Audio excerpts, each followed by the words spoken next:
If Ashtavakra Gita can be considered as several levels above all the orthodox texts of Advaita philosophy, Ribhu Gita can be considered as a few steps above Ashtavakra Gita. Ribhu Gita is almost unknown in most parts of India and practically in the entire West. Initially, it exhorts a person to meditate, I am that. I am the Brahman. I am the consciousness. It is the truth that the Brahman alone is all. It goes on to say, in due course, leave off that remembrance of Brahman also. Leave off all this renunciation of Brahman and any differentiation between I and self also. Envelop yourself with the self alone and remain as your own self.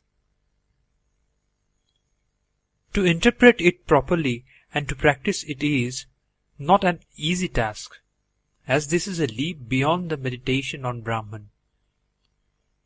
It is told in the edition from Ramanashramam, is there a book while reading which the reader feels increasingly drawn towards his own self, even if it is the very first spiritual book that he reads? The book which you are now holding in your hand is certainly one such. It was the Tamil version of Ribhu Gita by Bhikshu Shastri which was brought to light before the limited devotees of the ashramam by Bhagavan Ramana himself, and its language and rhyme are inimitable and extremely attractive. Bhagavan Ramana stressed that even if one does not understand it, a mere reading of it again and again or daily is highly beneficial. The original Sanskrit version was lying for a long time, perhaps as a manuscript, in the Saraswati Mahal library of Tanjavur, and it was brought out by them in print a number of years back. Sri Ramana Ashramam has done a good service by getting this book published with English translation. I am sure that this small book on sadhanas will induce at least a few people to read the original book and reap immeasurable benefit. In most of the chapters it is mentioned that the one who reads or listens to that chapter becomes the Brahman itself. Swami Shantananda Puri.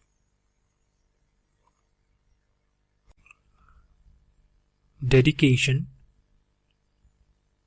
This work is dedicated to the holy lotus feet of Bhagavan Ramana, but for whose grace this text would have remained unknown to the world of devotees. Sri Swami Shantananda Puri.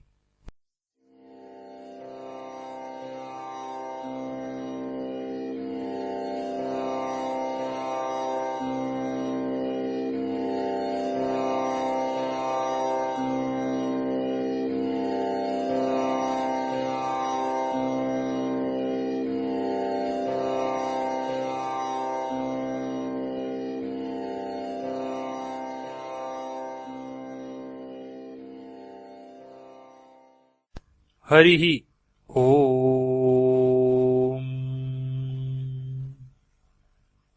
Shri Ganeshaya Namaha, Shri Saraswatyai Namaha, Shri Sadguru Charanapadakamalar Vindabhyam Namaha. Sadhanas from Ribhu Gita by His Holiness Swami Shantananda Puri Maharaj.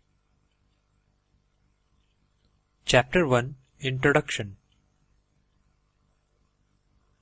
Ribhu Gita is an invaluable text in Vedanta philosophy and forms part of the ancient scripture called Shivarahasyam. As common with all the Puranas, it is a narration by Suta. According to Suta, once a rishi named Jaigishavya requested Skanda, the son of Shiva, to narrate the glory of Lord Shiva, the Supreme God. Then Lord Shanmukha, that is Skanda, began to narrate the Atma Vidya, that is, the teachings relating to the self-realization, as imparted by Lord Shiva in Kailasa to Ribhu, a son created mentally by the creator Brahma. The text in which these teachings are contained is called the Ribhu Gita, as they were repeated by Ribhu to Nidhaga, his disciple. In formal Vedanta philosophy, the first step in practice is to distinguish between self, that is Atman, and non-self, that is Anatman. The world and all its objects are all non-self. The mind also is non-self. But Ribhu goes to the highest level where Brahman alone is and the entire world, etc. are only illusions seen in Brahman. There is nothing called separately as non-self. One should leave off all thoughts and reach a no-mind state. One should leave off all forms which are imaginary and remain as Brahman, that is, the Supreme Being. As there is no body, sense, and consequently, due to the absence of feet or hands, there is neither motion nor any action. There is no world, and naturally there is no creator called Brahma, or a sustainer called Vishnu. There is no death, there is no virtuous act, purity, truth, or fear. Brahman alone is. There is no guru, that is, a master, or disciple. There is no one, that is, non-dual, nor two, that is, duality. As there is no bondage, there is no liberation, that is, moksha also. As there is no death, there is no birth either. There is neither I, nor you, nor this world. There is no cause or effect. There is no inside or outside. No perfection or imperfection. In the absence of all thoughts, as the mind has become nil, no contemplation such as I am the Brahman is ever possible. Consciousness is existence. Where there is also awareness that I exist. I am that supreme all, pervading consciousness. By simply going on thinking of it constantly as to what it means, one becomes the supreme Brahman, the ultimate reality. There is an interesting story about Ribhu and Nidhaga which is summed up below. This story has earlier appeared in this author's book Stories for Inspiration, published in July 2006 as story number 21. Nidhaga studied for 15 years under Ribhu in an ashram at Ujjain. After 15 years of studies, Nidhaga felt that he had already learned what all he was to study and was feeling bored. One day, Ribhu decided to go away from the ashram for a tour after instructing Nidhaga to take care of the ashram. After 20 years, Ribhu came back to Ujjain. By that time, he had become quite old, with his beard and moustache grey. His eyes were sagging and his face had a withered look. He was dressed like a village farmer and wore a turban on his head. On the way to the ashram, he saw his disciple Nidhaga standing near a shop at the marketplace. Nidhaga was unable to recognize his guru. He thought that the person approaching him was an illiterate villager. Ribhu asked Nidhaga, "Why are you standing here, sir?" The reply from Nidhaga was, "See the king standing yonder with his retinue and coming in this direction. After his procession passes through, I shall be proceeding to my ashram." Ribhu continued the conversation. "Holy sir, I see so many people standing yonder. Who is the king among them?" Nidhaga, "The one who is sitting above the elephant is the king. The elephant is below the king. Is it clear?" Ribhu, "What is called above and what is called below? Nidhaga felt that the old man was an illiterate fool and contemptuously bent the back of his guru Ribhu so that the latter bent like a horse, touching the earth on all fours, and he nimbly jumped over the back of the guru. Nidhaga: see, now I am above you, you are below. Is it clear? Ribhu: oh, thank you so much. I am not bothered about the terms above and below. I do not understand what is I and what is you as mentioned by you. Now I call myself I. Just now you called yourself I. Who is the real I? Hearing this, Nidhaga realized that the old man appearing as a farmer was none other than his revered master, and prostrated before him. Nidhaga said, who else but my guru can ask such a question? You please teach me the ultimate learning. On being questioned by Nidhaga as to who are you, Ribhu starts saying, I am the Supreme Brahman. I am the Supreme Bliss. I am what I am. I am consciousness. I am the Supreme Divine Truth. I am Brahman alone. I am always pure, awakened, eternal, and blemishless. I am the perennial bliss. I have no name or form. I have no attachment. I am the Brahman alone. I am bereft of all actions and all differences. I have no doubts. I have no ego, nor do I have the ego that I am egoless. I have none of the qualities attributed to the Trinity, that is Brahma, Vishnu and Shiva. I am neither insignificant nor supreme. I am all the insignificant things, and I am the supreme too when once a sadhaka is awake of the world. The world has no existence of its own, and it was never created. It is an illusory appearance like the mirage or dream. There is no ego or mind also. There is no maya which deludes you. There is no hearing, that is Shravanam, reflection, that is Mananam, nor sitting with an one-pointed mind, that is Nididhyasanam. These are all the most important and intimate sadhanas prescribed in the orthodox scriptures. There is no ignorance. The holy places like the Ganga, Gaya, Rameshwaram, etc. do not exist, nor the rituals connected with them. The 5 basic elements, that is Panchabhutas, do not exist. There is only Brahman. We should remember that Ribhu Gita is meant for advanced and mature souls.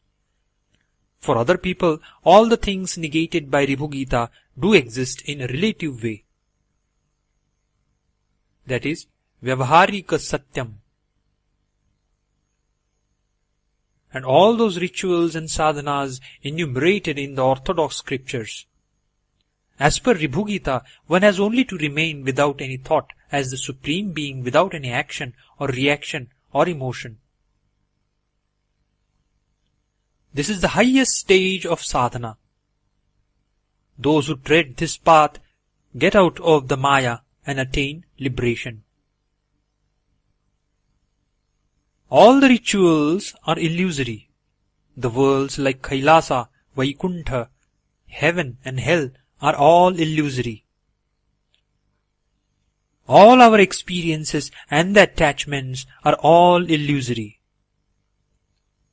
All the Vedas, that is, holy scriptures, are illusory. All the teachings are illusory. This only means that even though the world is an illusory creation, God has kept some exit doors like the Vedas and teachings of holy men, which, though part of an illusion, will help us to get out of the illusion.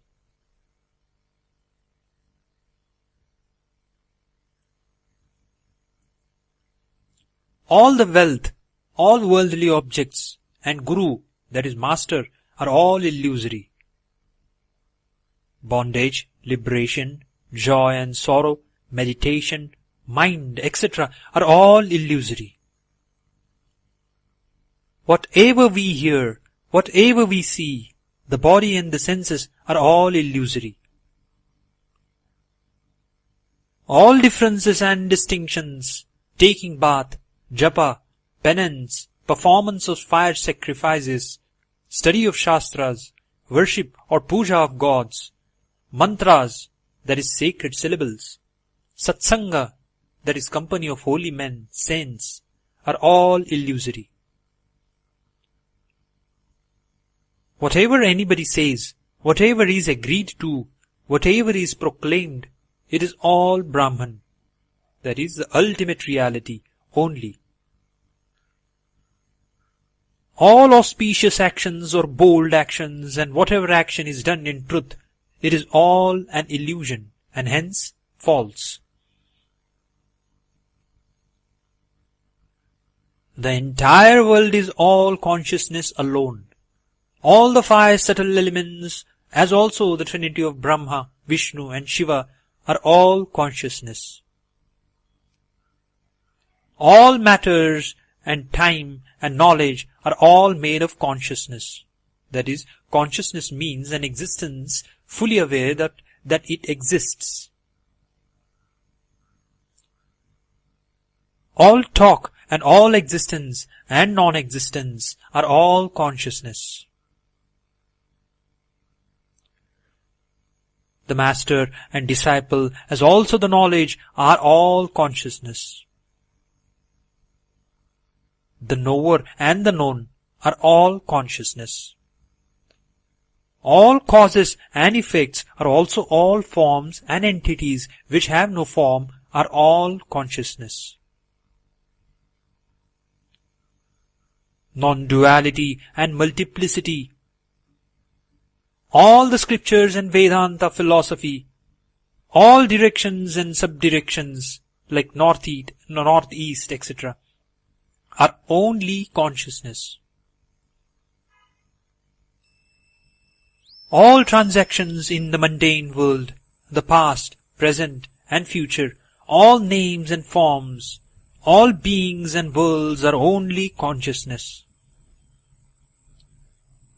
The dispassion, that is Vairagya, the entire world, all foundations and supports and all that is supported are all consciousness. The vital breath, that is prana, all the senses, all the five sheaths, and the final bliss are all only consciousness. All the permanent and impermanent objects are all consciousness alone. There is nothing more eternal than consciousness, and nothing is more real. Whatever and however beings exist or are talked about, and whatever is told in the Vedas, that is ancient scriptures, all are consciousness. There is no bondage other than consciousness, and there is no liberation other than consciousness. The only existence and the only reality is consciousness. End of chapter 1.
Sadhanas from Ribhu Gita by His Holiness Shri Swami Shantananda Puri Maharaj.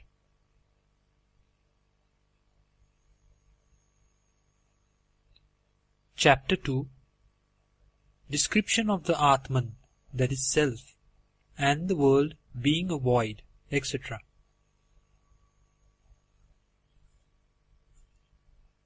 The mantras are from the indivisible unitary bliss. So also are all the actions, their results, and the individual soul. The earth, water, and the space are all the indivisible unitary bliss. That is the Brahman.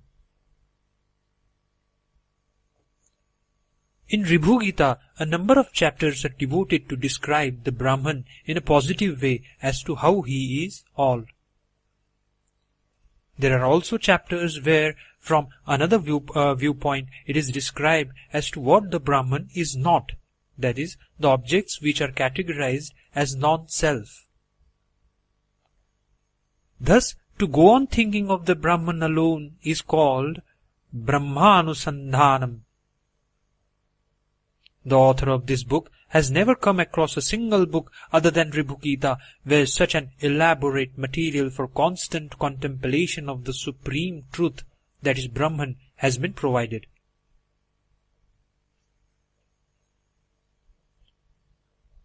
All the sciences like Tarka, Mimamsa, Vedas, the Brahman, all the vows undertaken are all only the indivisible unitary bliss.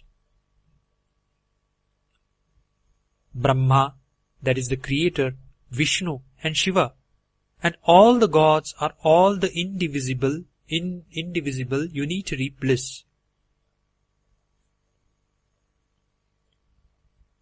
The self, the master, that is Guru, the body, the mind, happiness, knowledge, the transcendental one, the ego, all that is gross and all that is subtle, the people in short, all are one from the indivisible unitary bliss.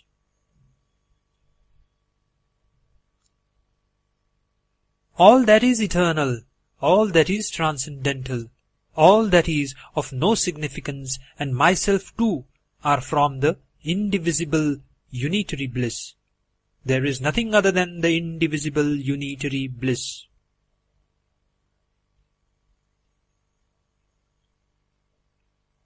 All that is gross or subtle, all the people and all the multiplicity are all from the indivisible unitary bliss.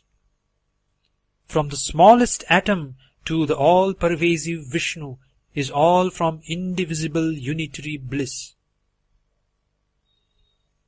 You are also from that only. The knowledge and all that is merged is from the indivisible unitary bliss. All the devotees, the husband, the mother, the cosmic form of the Lord, the body, the head, the nose, all that is perfect, the divine nectar, the ears and the nose, Shiva, all the men, friends, relatives, the king and the city are all from the indivisible unitary bliss.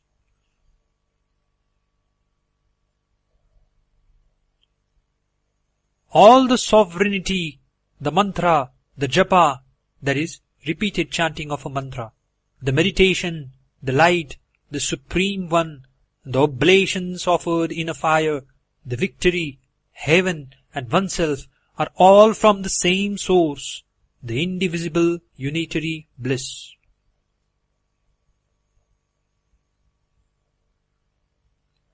There is nothing else other than this, the indivisible unitary bliss. I am the transcendent. I am the light and the source of all. I am the master, that is Guru, in all forms. I am in all forms. I am that. I am pure. I am full and prosperous. I am transcendental. Just I am. I am the knower, truth, blemishless, the experiential knowledge, common and special. I am all. I am pure, bereft of unhappiness, consciousness, equal with all, bereft of honor or dishonor, devoid of all attributes. I am neither dual nor non-dual. I am not subject to the pair of opposites like heat and cold. I am beyond being and non-being. I am the auspicious and the mind. I am bereft of any equal or unequal, as there is nobody else besides me. I am always there. I am beyond being and non-being. I have no thoughts. I do not exist as I. I have no body sense. I have no support. I am not also without any support. I have no bondage or liberation. I am that attributeless Brahman. I am of the form of all self-inquiry. I have no thoughts. I am the letter A and the letter U, that is, the first two letters of Om or Om. I am always happy. I am all perfect. I am more perfect than perfection itself. I am the highest truth, namely Parabrahman. Even though I have no eyes, I am the seer of the entire world. I am fully mature and awakened. I am always content. I have no senses, but I help in all actions. I am always accessible easily. I am always in joy. There is nothing external which will make me joyful. I am the reward of all types of silence, that is, silence of the lips, silence of the mind, etc. I am always of the form of consciousness. Even though I possess nothing, there is nothing which causes me the slightest unhappiness.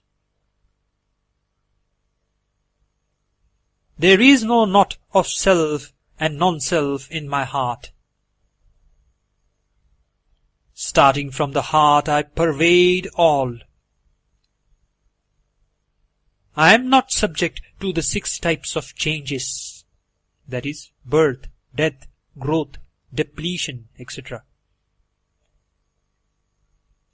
I am free of the 6 natural enemies called lust, anger, greed, etc. I am the innermost among the innermost. I am beyond space and time. Space is my only clothing. I am freed from and is not. I am of the form of all awareness. I am existence, knowledge, bliss. I am indivisible. I am of the form of cosmic mind, but the cosmos or world is not in me. I am of all kinds of forms. Existence, never leaves me. I am beyond the three categories of time, namely the past, present, and the future. I am always free from lust, etc. I am free from duties to be done and not done. I have no attributes. I have no liberation to look forward to. I am liberated. I have no truth or untruth. I am always existence alone.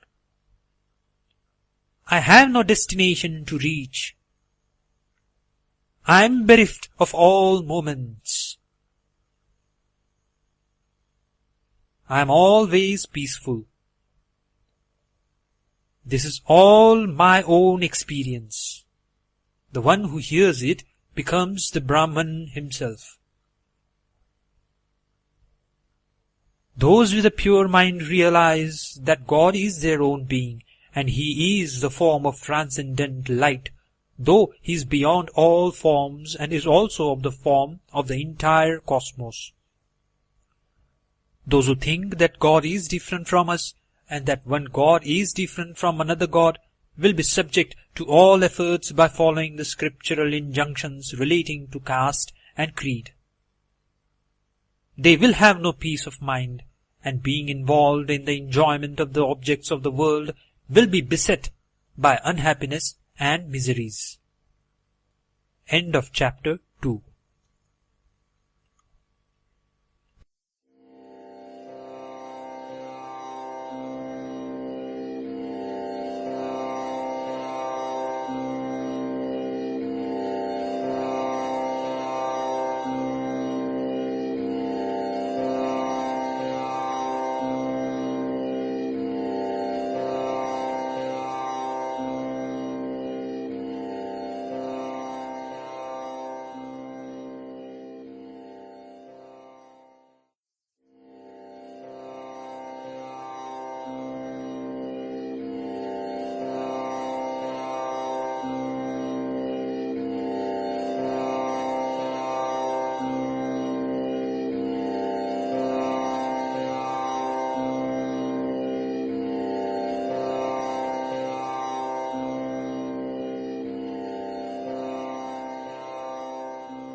Sadhanas from Ribhu Gita by His Holiness Shri Swami Shantananda Puri Maharaj. Chapter 3. The world is all void. The entire world, all the basic elements of which it is made, and the mind, intellect, ego, etc., are all only an appearance and have no real existence, like the horns of a hare. Similarly, destruction, birth, truth, the world, virtue, sin, success, delusion, lust and anger, greed, attachment, fortitude, and the instructions of a master to disciple are all false and have no real existence of their own. There is no I or you or the world. There is no beginning, end or middle. The past, present and future have no real existence like the horns of a hare. All the three bodies, the gross, subtle and causal, and whatever is seen are all unreal. The enjoyer, the objects of enjoyment, the control of mind, self-inquiry, contentment, the do's and don'ts of disciplines, all movements, the ears, the eyes, the body, inertia, the gods like Vishnu and Shiva, the longing for liberation are all unreal like the horns of a hare.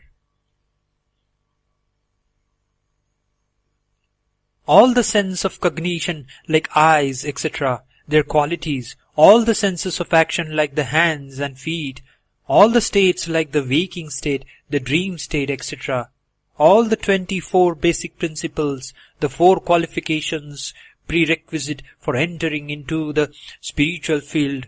All the worlds, all the beings, all the dharmas, that is, virtuous acts, all ignorance, all learning, all stations of life, that is, bachelor, householder, etc., all castes, like Brahmins, etc., all holy places and rivers, all the Vedas, that is, scriptures, and all the sciences are all unreal like the horns of a hare.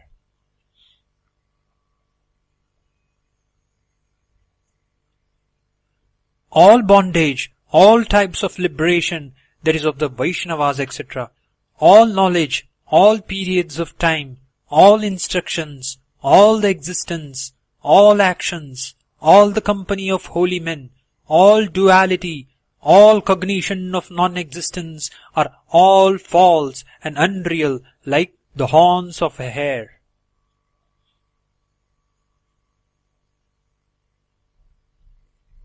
Whatever we see and perceive in this world, whatever we hear from the Guru, that is the Master, are all unreal. Whatever we meditate on, whatever we think of, and whatever we decide through the intellect are all unreal.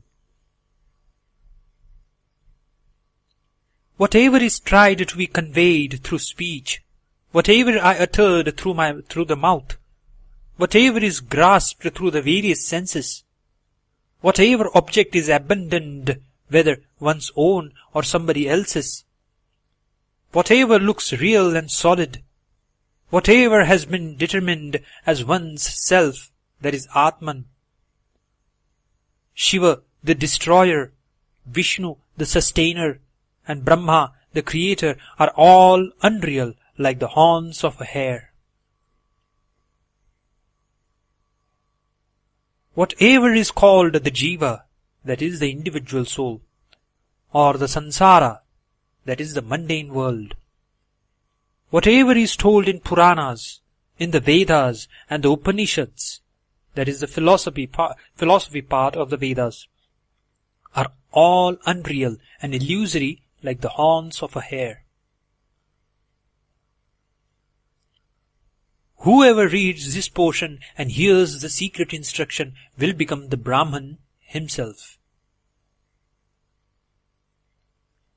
All knowledge pertaining to the three bodies, including the causal, is all false, and it was never real at any time. The conclusion that I am the body constitutes the world. It is the ignorance, it is the impure vasana, that is, past impressions. It is the jiva, that is individual soul, which constitute the mind. In other words, it is the ignorance that has assumed all these forms like mind, jiva, etc. The idea that I am the body is the limiting adjunct, causing all unhappiness and miseries, constitutes death, is inauspicious, the greatest sin, and constitutes all defeats. It is the greatest disease, it is the great delusion, it is that which leads to the world being wrongly considered as real.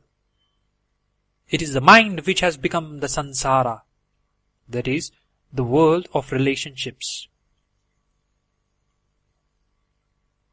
Whatever little gives unhappiness by just thinking of it, whatever little of the world we think of, whatever little desire or impurity we think of, whatever little sin we think of, is all considered as a great disease. Whatever little thought there is, it is called the great delusion. It is also categorized as one of the three miseries, that is, personal, interpersonal, and due to an act of God. Whatever little is thought of being done is all lust and anger. Whatever little is being done is all unhappiness, is all relationship, a great delusion where the world is considered as real. Whatever little is thought of is a great defeat. Represent three periods of time, that is past, present and future. The various forms, the great world. Whatever little we think of is untruth and represents a non-existing world. It is the mind which forms the entire world, and the mind is the greatest enemy of us. It is the mind which becomes the mundane world, the three worlds, the great unhappiness, and also the old age. Mind is the time, impurity, thought, and the individual soul. The mind always remains impure, a sort of magical illusion, unreal like the sons of a barren woman. There has been nothing called a mind. It is always insentient. The ego, the greatest bondage, the innermost sense, that is antakarana, is all the five basic subtle elements like earth, air, etc. The mind itself becomes all the tanmatras like touch, etc. All the five sheaths like annamaya kosha are all mental only, and it is the mind which forms all the three states like waking state and etc. The various gods are projections of the mind. Whatever is there, including the do's and don'ts known as yama, niyama, etc., are all the mind only. The entire universe is a thought. The body also is a thought. The being is made of thoughts, and duality is also a thought. The caste, the qualities, or the moods, the entire world is all made up of thoughts. Whatever exists is all mental. The individual soul is the mind only. All the ignorance, all differentiation, all experimental knowledge, all the duality, all time and space are all thoughts only.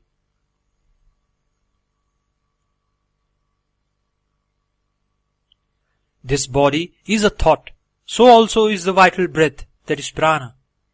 The contemplation and listening, the heaven and hell, the consciousness, the self-remembrance, the contemplation of the ultimate truth, the Brahman, are all only thoughts.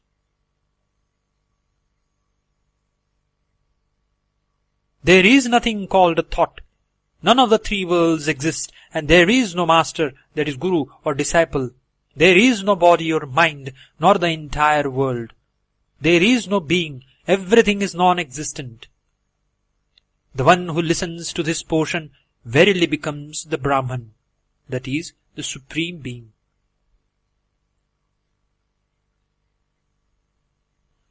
The peace of mind and the renunciation attained by the Vedantic knowledge, or the faith and love for the holy feet of Lord Shiva, shaking off the bondage of repeated births and deaths, comprising also of wife, husband, and sons, can never be achieved by any amount of logical arguments or scholarship.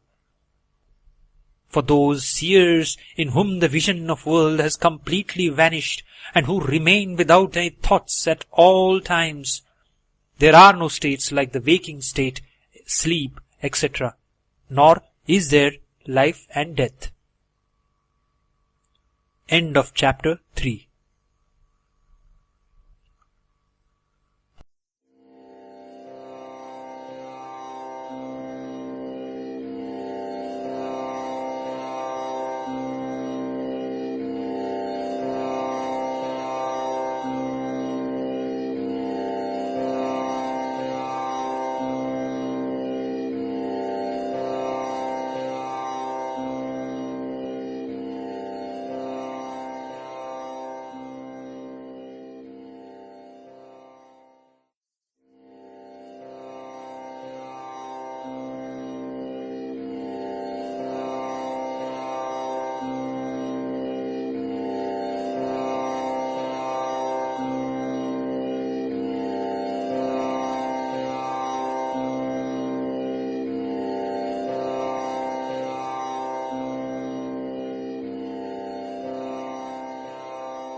Sadhanas from Ribhu Gita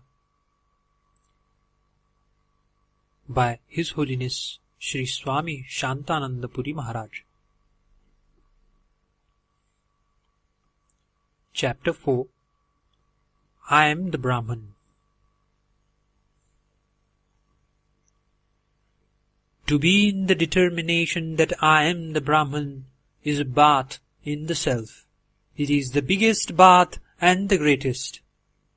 To be in the conviction that I am of the form of Supreme Brahman and I am the Supreme Bliss is the greatest bath.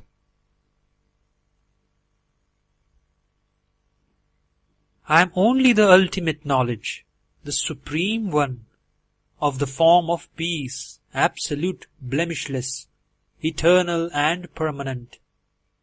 I am only the Brahman.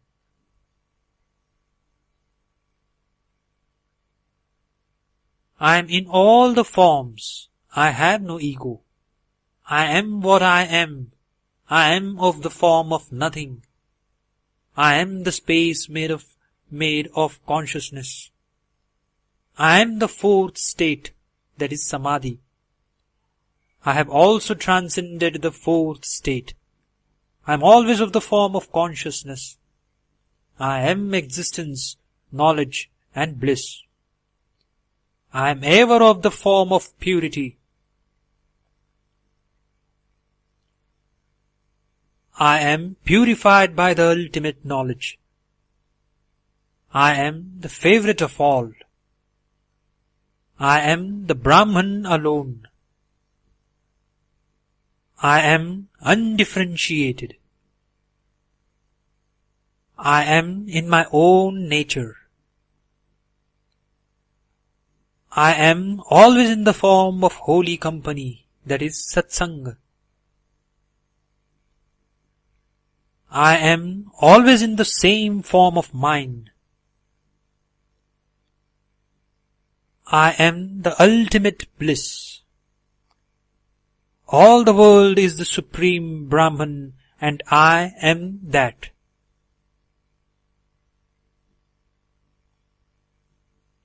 I am in a form which is never limited. I am the infinite bliss. I am of the form of real happiness. I am consciousness and the transcendental bliss. All the world is the Supreme Brahman. I am of the form of bliss ever emanating from the Brahman. I am only the Self, that is Atman. I am the Self full of bliss. This world is the Supreme Brahman. I am only the Brahman. I am of the form of light emanating from the Atma.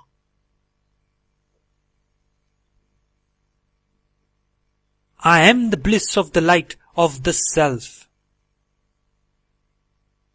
I am without a beginning, middle or end. I am like the space.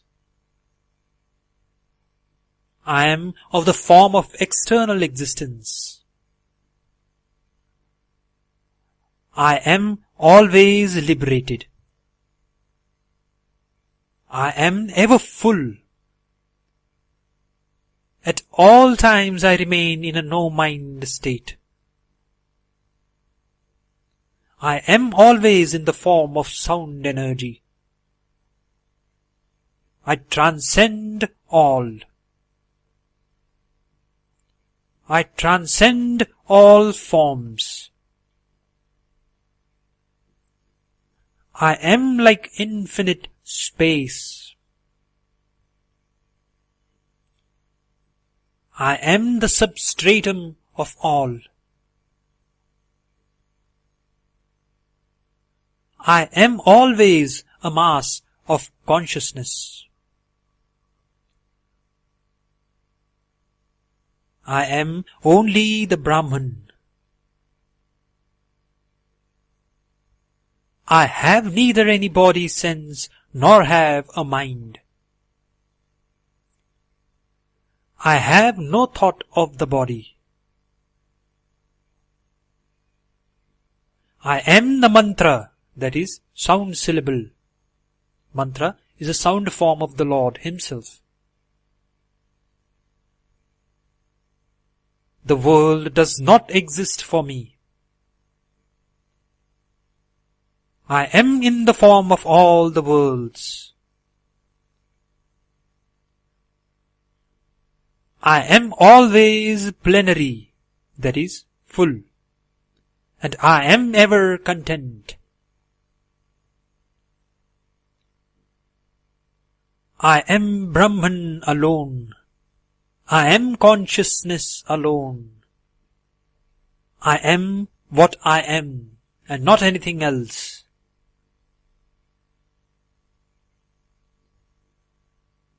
I am the great self and not anything else.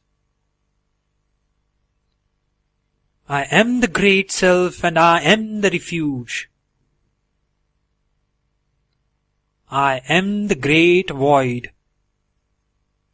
This is the best mantra to be chanted. I only shine as other things, as also as body. I also shine as the disciple, as also as the three worlds. It is I who am beyond all three periods of time and also worshipped by the Vedas. It is I who am defined in the scriptures and I dwell in the mind.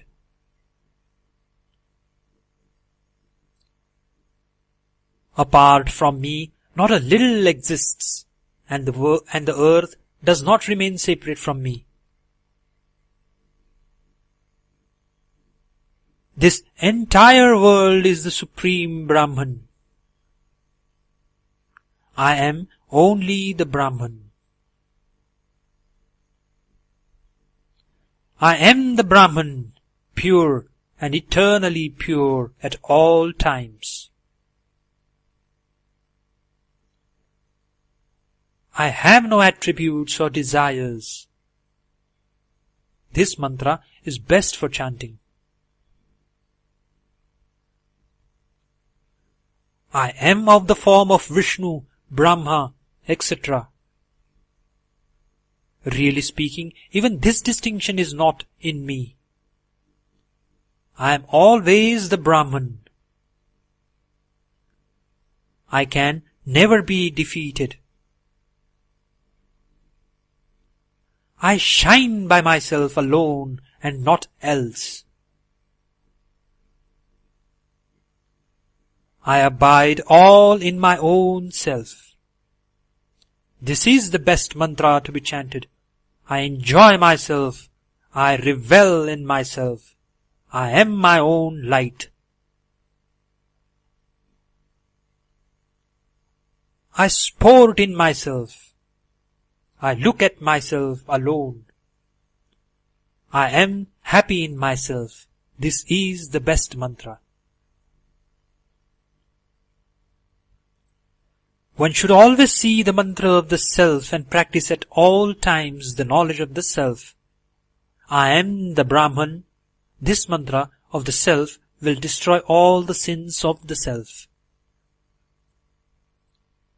The mantra I am the Brahman will destroy the defects of multiplicity and differences. This mantra will also destroy all thoughts as also the diseases of the intellect. It will also destroy all worries, diseases and all the world. This mantra will destroy all defects due to desires, lust, anger, all thoughts, all unhappiness, all the impurity due to lack of discrimination, and the defects due to the body.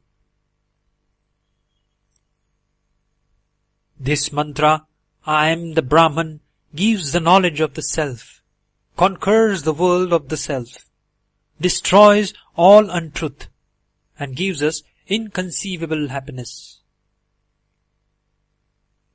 It gives us the happiness of the ultimate knowledge. The one who listens to this chapter even once gets immediate liberation and becomes the Brahman. End of chapter 4.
Sadhanas from Ribhu Gita by His Holiness Sri Swami Shantananda Puri Maharaj. Chapter 5. A fire sacrifice to please the Brahman or the self. The universe has never existed, nor does it exist now. There is no such word as this which is supposed to denote the world. The Brahman alone, which is ever perfect, exists. To remain established in this idea alone is fire sacrifice to please the Brahman, called Brahma Tarpanam. I am the Brahman with form. I am also the formless one called Satchidananda. I am a mass of bliss. I am the entire void.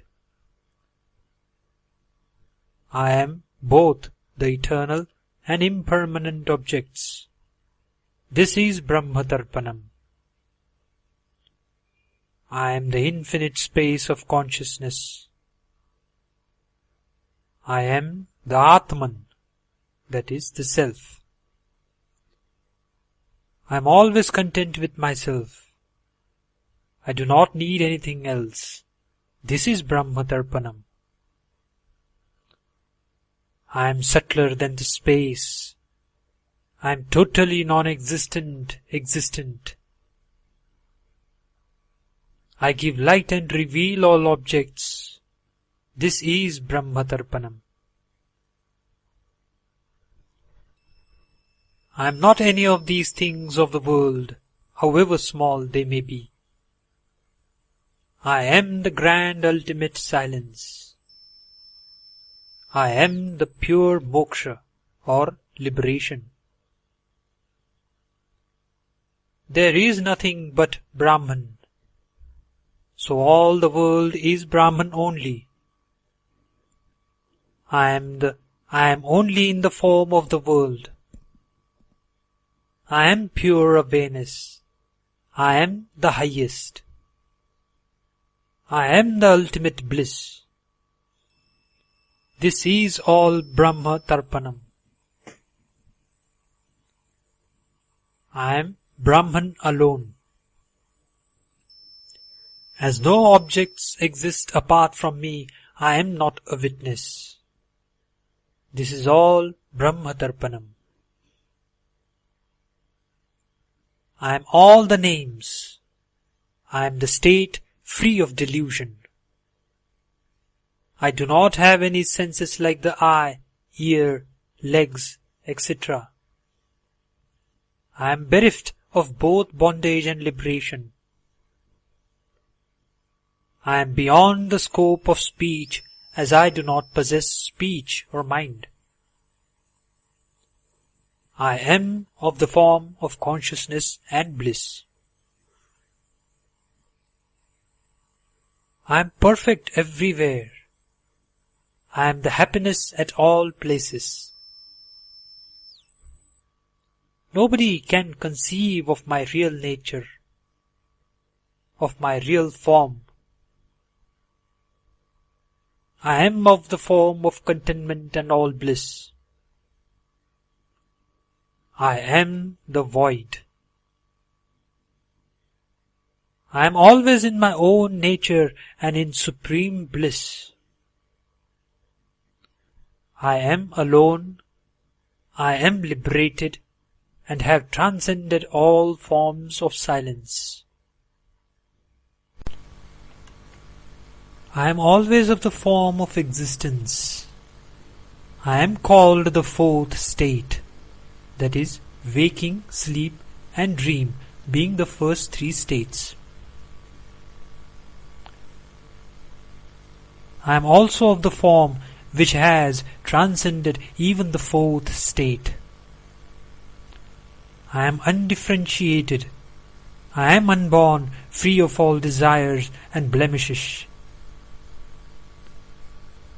I am of the form of the experiential knowledge of the Brahman. This is all Brahmatarpanam.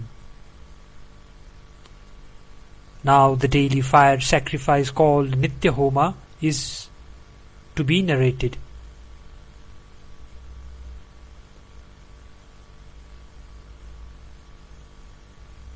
I am the Brahman, the pure, the eternal and the Lord of all. I am the same as the sound of Om. This is a rare Nitya Homa. I never exist. That is, there is no ego. So there is no question of saying even I am that. I am devoid of any activity. I do not do any shravanam, that is listening, mananam, that is reflection, and nididhyasanam, that is one-pointed absorption. These three are the three intimate sadhanas prescribed for every seeker. I have no paths, I have no light, I have no intellect or any differentiation. This is the rare Nitya Homa. I am not of the form of the three bodies, that is, gross, subtle and causal. I am not of the form of waking or dream states. The mind, intellect or the ego are all unreal. All the three periods of time, past, present and future, are all unreal. All the three modes, sattva-guna, that is light and harmony, rajoguna, that is activity and aggressiveness, and tamoguna, that is procrastination and sloth and laziness, are all false. Whatever we have heard or have known are all false. All the principles constituting the world are all unreal. This is the rarest daily Homa. All the various forms, all the various colors, and all the various castes or species are all unreal. The knowledge of Shastras, that is sciences, the knowledge of the Vedas, that is scriptures, all the penance and all the holy rivers are all unreal.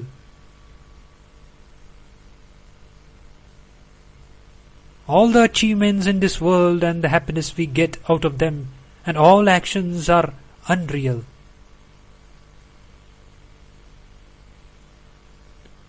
Both perfection and imperfection are unreal. Both joy and sorrow are unreal. All and void are both unreal. Both sin and merit are unreal. Profit and loss are unreal. This body has always been unreal. The conquest and pride are false. Doubts and determined conclusions are false. All the tanmatras, that is, qualities of the basic elements, like sound, contact, form, taste, smell, are all unreal.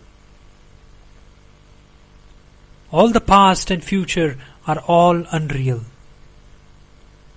The nature is unreal. All creations are unreal. This is Nitya Homa.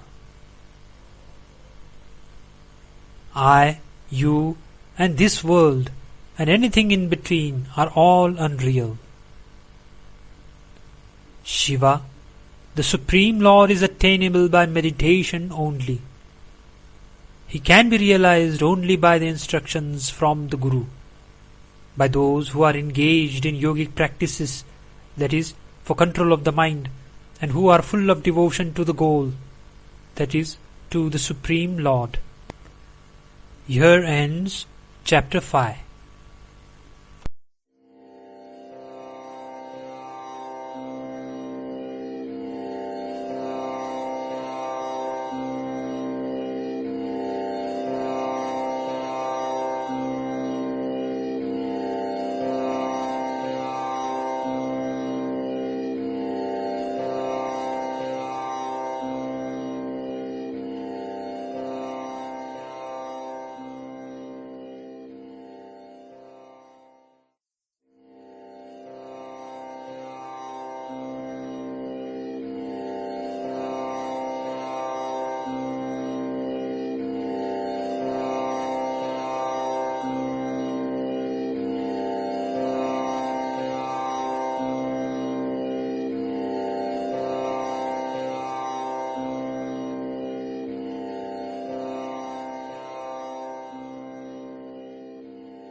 Sadhanas from Ribhu Gita by His Holiness Shri Swami Shantananda Puri Maharaj. Chapter 6. The attributes of a Jivan Mukta, that is, one who is liberated while alive. The Jivan Mukta is one who is always established in the knowledge of the Self alone. He remains as the Self who is all consciousness, that is, in the awareness of his existence alone, that is, Chaitanya. I am the Self who is all consciousness. I am the Supreme Self bereft of all modes. The one who has such a conviction is a Jivan Mukta. I am the Brahman who transcends all the three bodies. I am all consciousness. The one who remains full of bliss with the conviction as stated above is a Jivan Mukta. The one who has no body sense but has the unshakable conviction that he is the Brahman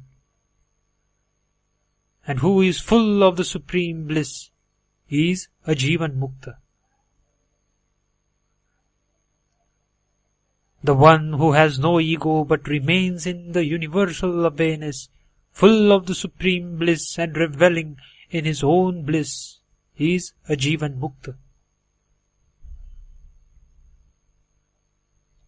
One who is convinced that he is only consciousness, with self-awareness as his only form, and does not recollect anything else, is a Jivan Mukta.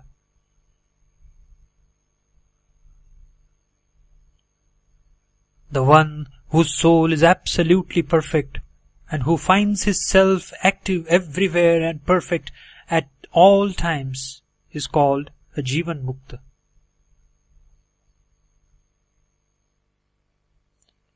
One whose self is pure and all alone, bereft of all attachment and always pleased with its eternal bliss, is called a Jivan Mukta.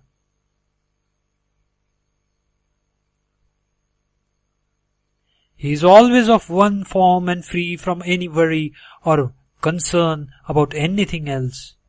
He is not aware of any separate existence for himself. He is a Jivan Mukta. A Jivan Mukta is one who has no intellect or mind, no ego or any senses. He remains as the Brahman. In Ribhu Gita there are a lot of repetitions. For example, I am Brahman alone comes hundreds of times. As an idea that we are mortals with limited capacity has been ingrained in us as deep vasana from birth. In order to remove that idea and reaffirm ourselves with the fact that we are the universal totality, that is, Brahman, and not an individual, it has to be repeatedly drilled into us several times. Any number of such repetitions is never too much.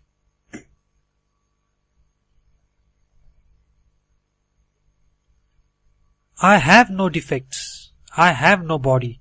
I have no vital breath, that is prana. I am not under any maya, that is illusion. I have no desires or anger, no desire nor lust, no bondage, and I have no world. I am the eternal entity who is always in bliss. A person who has such convictions is a Jivan Mukta. I have no senses of perception like the eye, the ears, etc. None of these things is mine. Nothing belongs to me. Thus, one who remains only as the Brahman is a Jivan Mukta. I see no time, space or object, status, bath or food.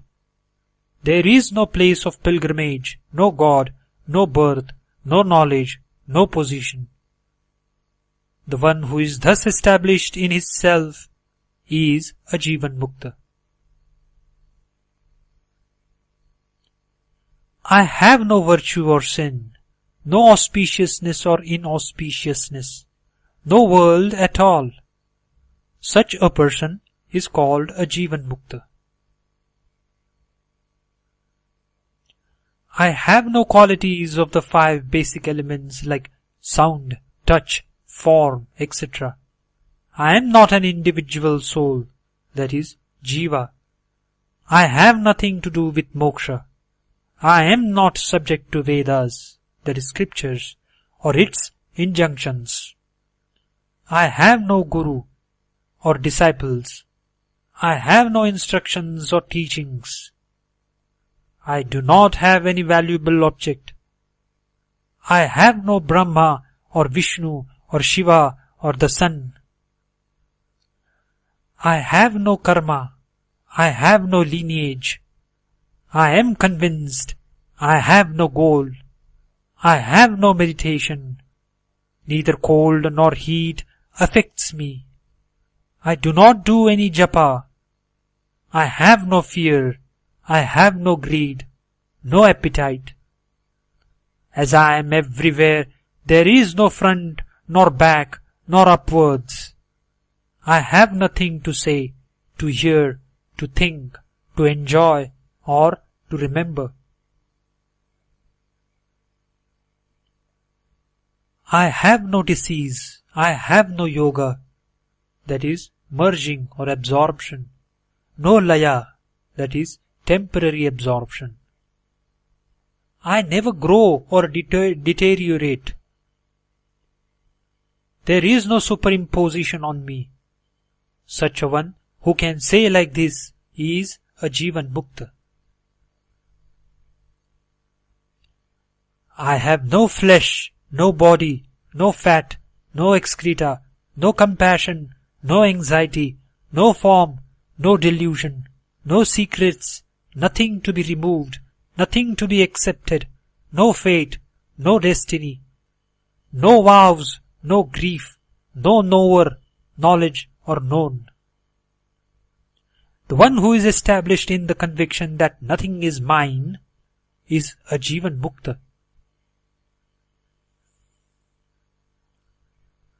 He thinks, I have no self or non-self, no heavens, nothing to be condemned, no practice, no peace, no pain, no sleep, no boyhood or old age, no youth, no death, no darkness, no silence.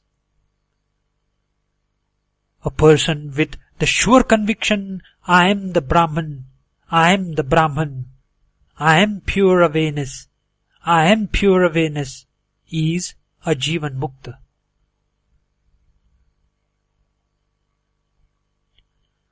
The one who sees himself and is established in his self and manifests from one's self is a Jivan Mukta. He is the Lord of himself. He is always in his own nature or form. Only a person who is provided with the boat of undifferentiated knowledge as a result of worship of the Lord, that is Ishvara, performed as per the injunctions of scriptures, will be able to cross the ocean of samsara.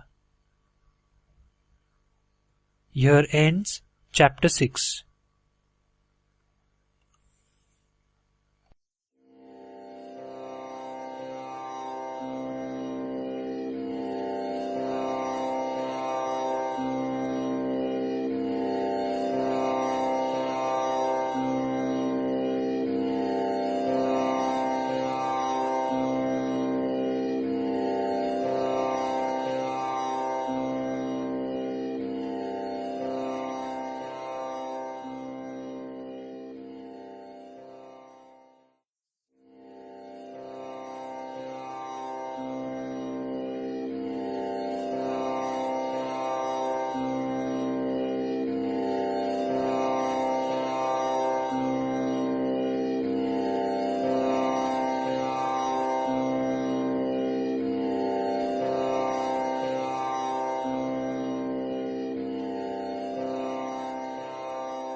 Sadhanas from Ribhu Gita by His Holiness Sri Swami Shantananda Puri Maharaj. Chapter 7. Liberation from the body, that is Videha Mukti. Some scholars speak of a category of persons who is above Jivan Mukta, called Videha Mukta. This is a matter of controversy. Adi Shankara in his Viveka Chudamani and Sri Vidyaranya in his Jivan Mukti Viveka have not mentioned any category above Jivan Mukta. In Ribhu Gita also, the characteristics of both are almost the same, and there are no broad and recognizable distinguishing features. This is almost like dividing a Jivan Mukta into 4 categories like Brahmavid, that is knower of Brahman, Brahmavidvara, that is better knower of Brahman, Brahmavidvarinya, that is still better knower of Brahman, and Brahmavidvarishta, that is best knower of Brahman. Based on various sadhanas adopted and the prarabdha.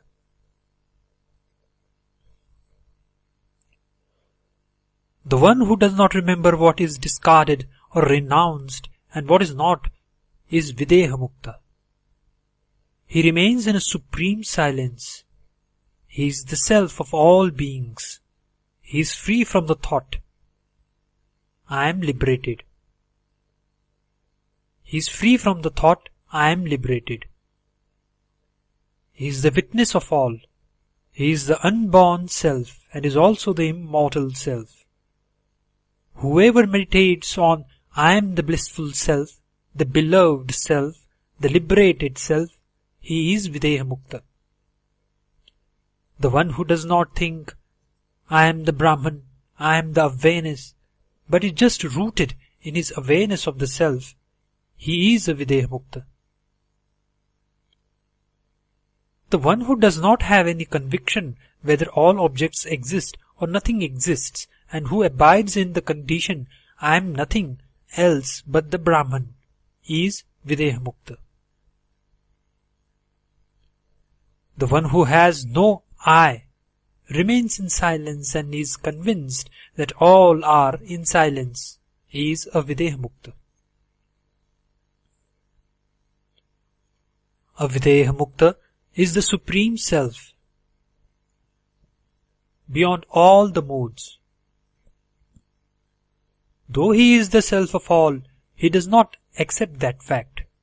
Whether he accepts or not, he is great by all standards. Videha Mukta is one for whom no differences of time, space and object exist. He has no difference of I, you, this, that, etc. He is only in the form of intense bliss.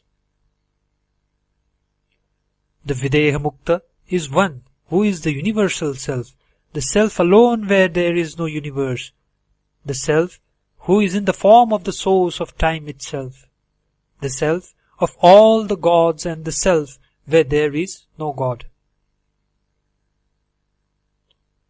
He is the self bereft of all insentience everywhere.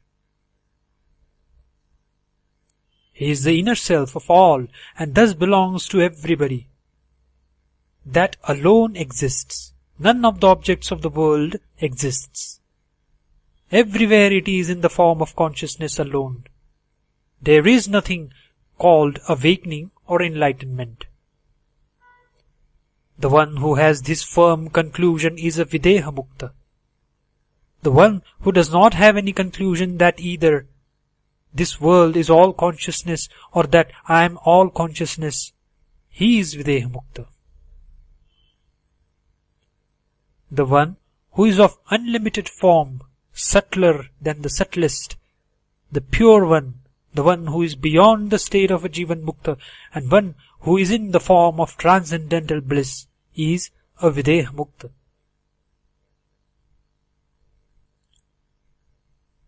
The one who has concluded that I am the Brahman and the world is not separate from me is a Jivan Mukta, is a Videha Mukta. He does not have even a name, that is, as all names have been imagined. He is the self of all, he is formless, he is not an atheist who does not accept the authenticity of the scriptures. His self is nothing but the Supreme Being. He is Videha Mukta. His mind remains peaceful and unagitated whether in bondage or liberation. He is the self of all. He is the innermost self of all. He is the self who has become all the universe. He is the Supreme Self. He never goes into Samadhi, that is, he is in the Sahaja Samadhi state, a natural one whether he is awake and talking or sleeping at all times. He is the ultimate result of the Samadhi state. He cannot be said to have a goal or one without a goal. As he does not exist as an individual, you cannot say that he does not exist. A Videha Mukta is one whose self is in the form of existence, awareness and bliss.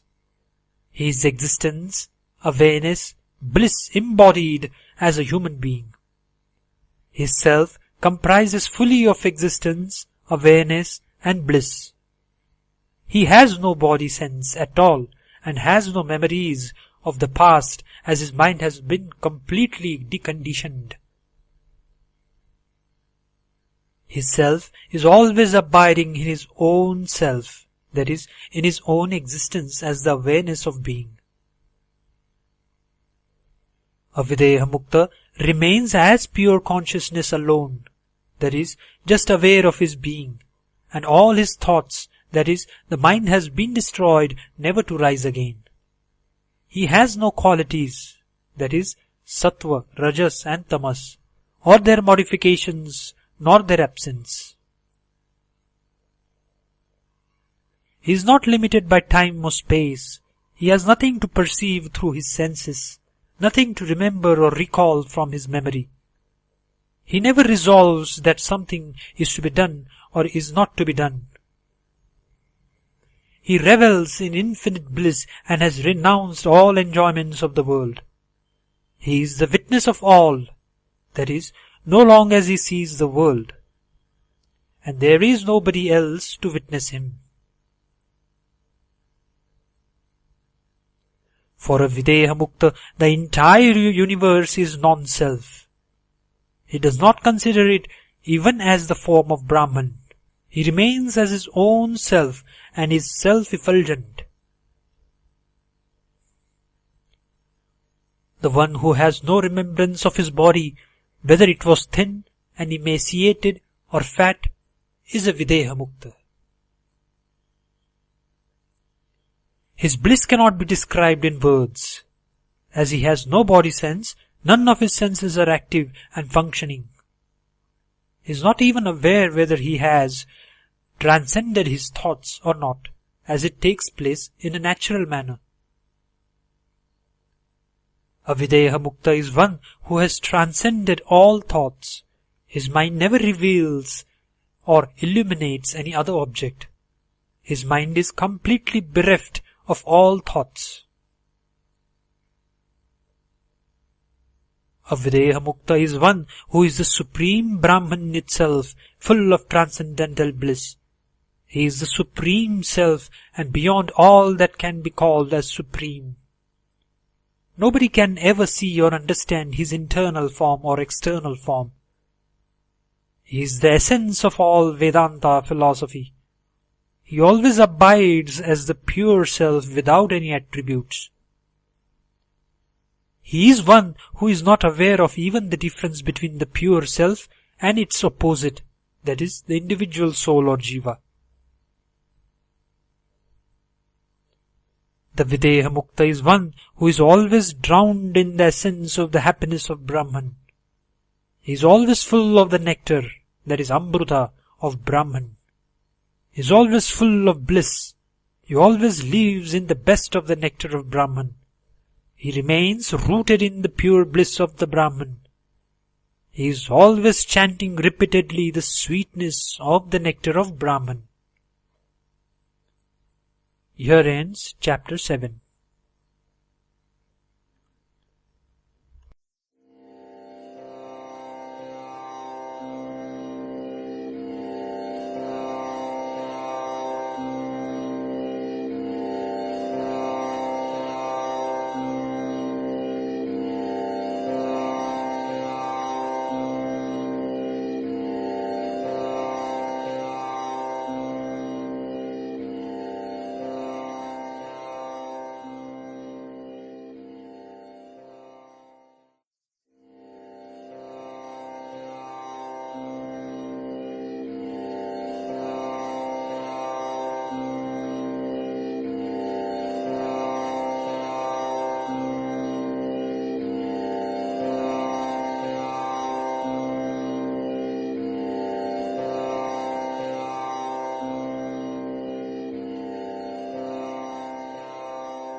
Sadhanas from Ribhu Gita by His Holiness Sri Swami Shantananda Puri Maharaj. Chapter 8. All is Self alone. All this world is the Supreme Self and nothing else exists other than the Atman, that is, Self alone. The Self is always in the form of eternal bliss. It is of perfect nature and is not lacking anything. It is holy and eternal. Its form never undergoes any change. It is pure.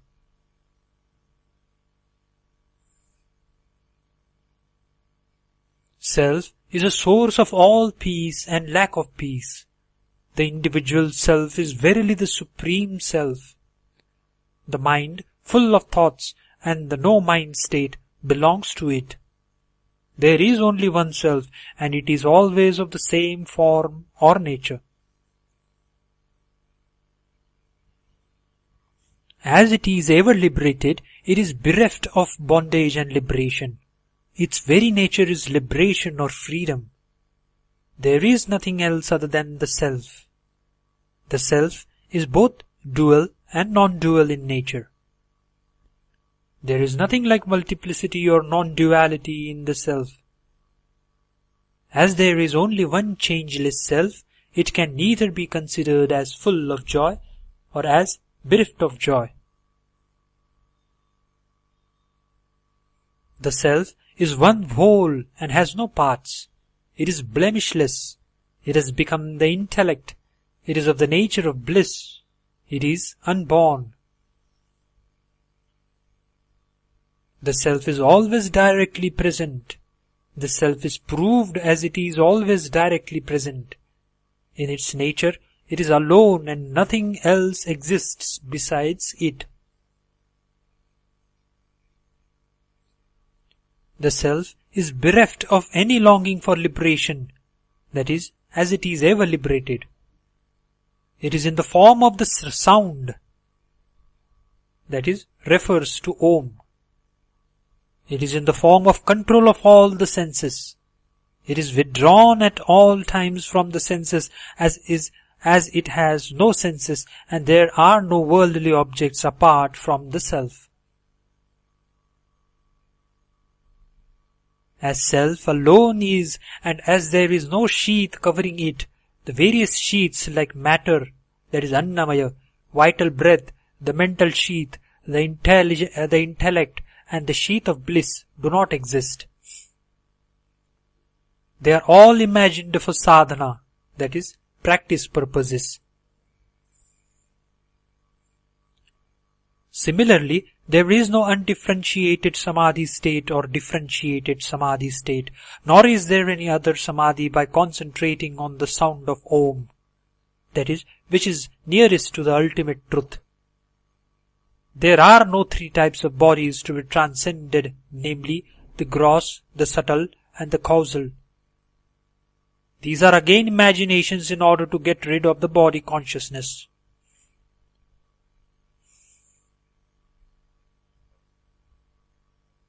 The aphoristic meaning of Mahavakyas, that is mega statements like I am the Brahman or that thou art, are not applicable at all as nobody remains to contemplate on them except the self.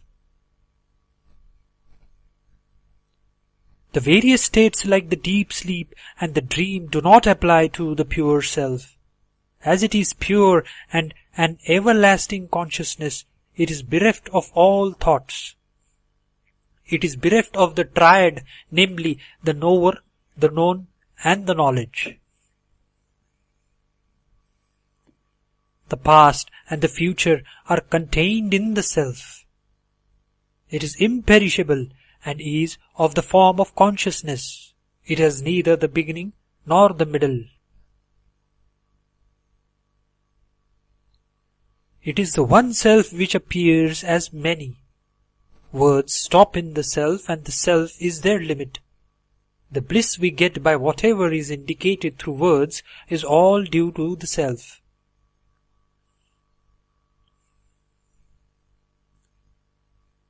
The self rejoices in itself. The self remains alone without all this world and can also be called the self of all. Always look at your own self. What all is yours should be considered as the self. Enjoy your own self. There is nothing else other than your own self.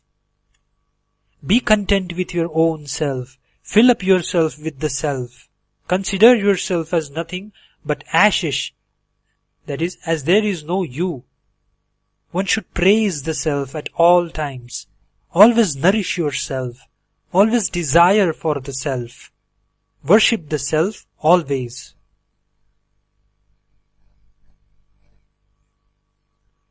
All the five basic elements like earth, water, etc. belong to the self. The mind, intellect, ego, etc. belong to the self. The mantra, that is sacred syllable, its chanting and this world all belongs to the self. All the qualities of basic elements, namely smell, sound, etc., tanmatras belong to the self. This world, dreams, and one's own sleep belongs to the self. There is nothing else but the Atman. Whatever is seen, that is world and its objects, is all self. All the people belong to the self. Lord Shiva, that is director of disposals and destruction, and Lord Brahma, director of production, are all nothing but the self. The sun, all the sentient objects, meditation, and its result all belong to the self.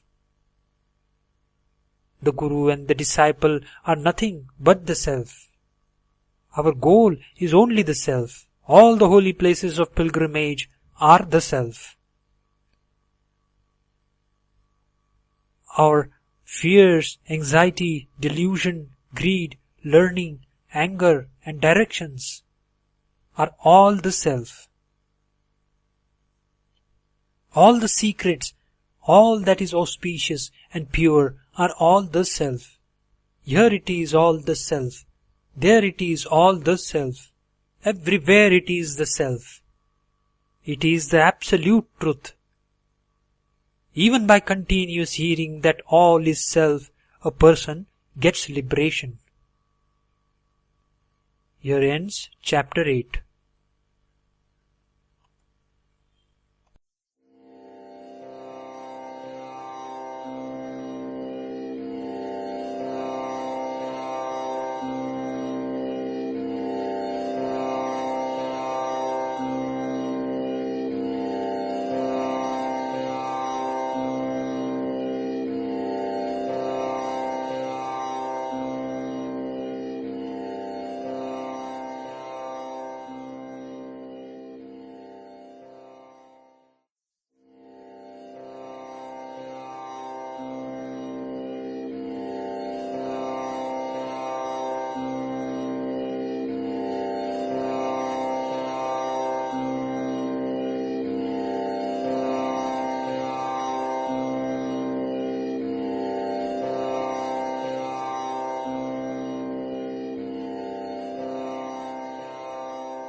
Sadhanas from Ribhu Gita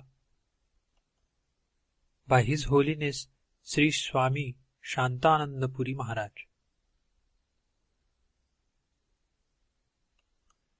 Chapter 9. Bliss of the Self. The universal totality is called Brahman. Everything is like a bulb into which the electricity from the generator, that is, akin to Brahman, has entered. This electricity in each bulb may be called as Atman. The electricity in each bulb is nothing but the electricity of the generator. So the Atman, the individual self, is nothing but Brahman, the total, the universal totality. Hence, in the ultimate analysis, there is nothing but the Brahman. The Brahman is nothing but consciousness. Consciousness is the constant awareness of one's being or existence. Every human being not only exists, but is also aware that he exists. This is called Chaitanya or consciousness. Everything is only the self, that is the Atman. The pure self unqualified by age, gender, caste, profession, etc. It is all non-dual consciousness, that is, a total indivisible, single consciousness, even though it appears that each being has got a separate consciousness. Even Schrödinger, a famous scientist and professor emeritus, has pronounced that consciousness is always in singular and there is no plural for it.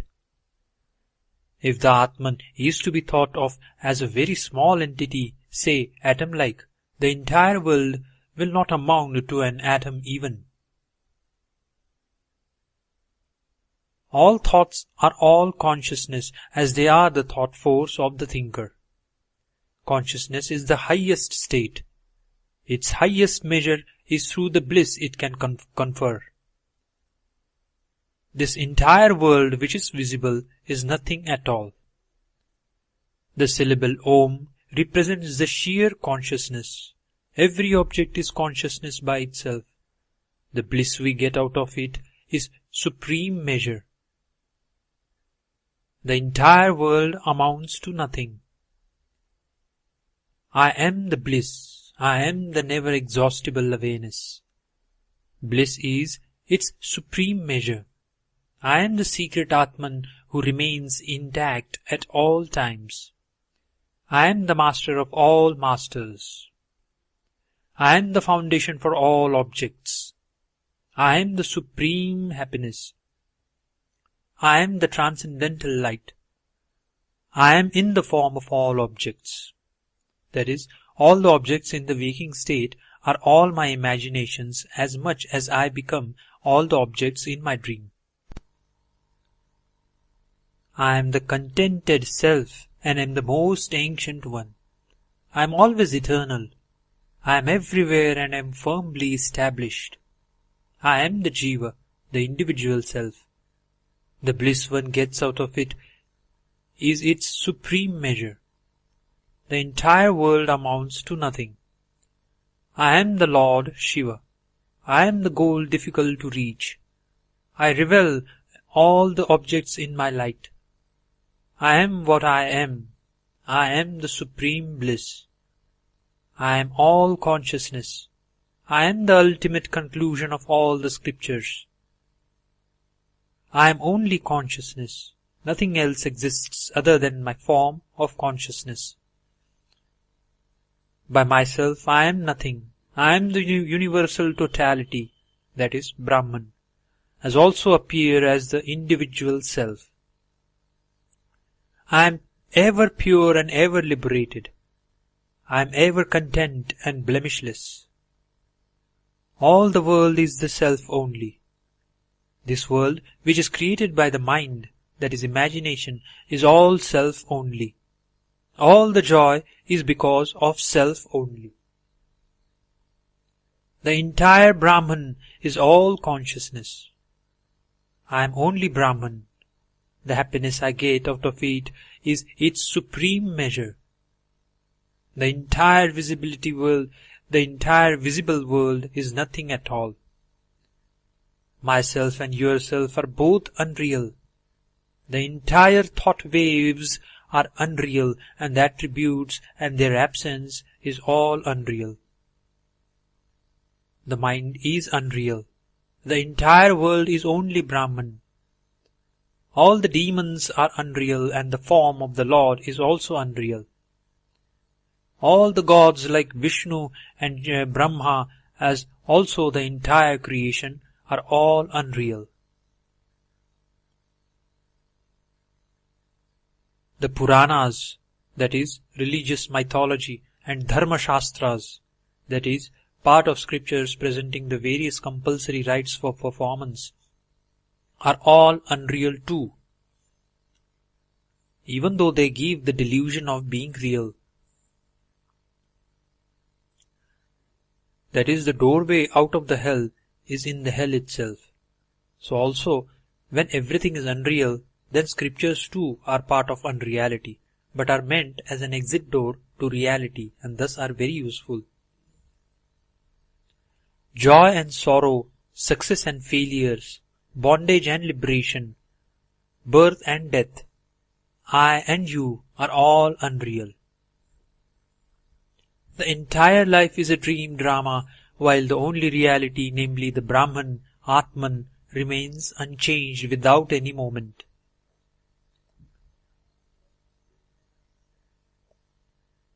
What all that seems to happen in this second dream, called the waking state, are all unreal.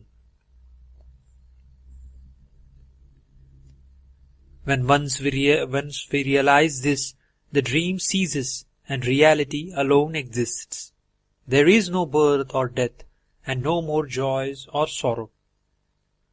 The concept of a Lord governing the world, merit and sin, pilgrimage centers, time and space, that is all part of the dream drama. Righteous way of life and its opposite, that is unrighteousness, are all unreal. Most of these statements in Ribhu Gita are also found in Ashtavakra Gita. Many seekers appreciate them and say, "Here is what I want. These instructions are just the things needed by me. Who wants gods and rituals, virtue and sin, meditation and yoga?" But these statements in Ribhu Gita are applicable to those who have reached a higher state of consciousness through God's grace, yoga, meditation, prayers, japa, etc. To read and appreciate them is one thing, and to correctly interpret it and to put it into practice is another thing. A deconditioned pure mind is essential in order to put it into practice. Then only it will be possible to remain without any reaction to any happenings resulting in sorrow, pain, joy, etc. A theoretical knowledge that ultimately all these sadhanas, that is practices, are unreal is also necessary, lest one should continue to remain staying at the unreal exit door without getting out into the vast expanse of reality. The past, present, and future are unreal. Both knowledge and ignorance are unreal. There is no world apart from the Atman. There is nothing called non-self at all. Anything other than the self is all unreal, and hence not the truth.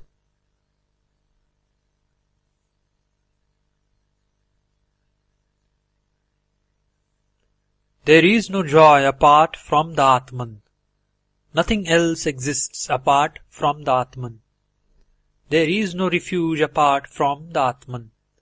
One should always abide in the self. The man of knowledge who hears this chapter on the bliss of the Atman once becomes the Brahman himself. Here ends chapter 9.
Sadhanas from Ribhu Gita by His Holiness Sri Swami Shantananda Puri Maharaj.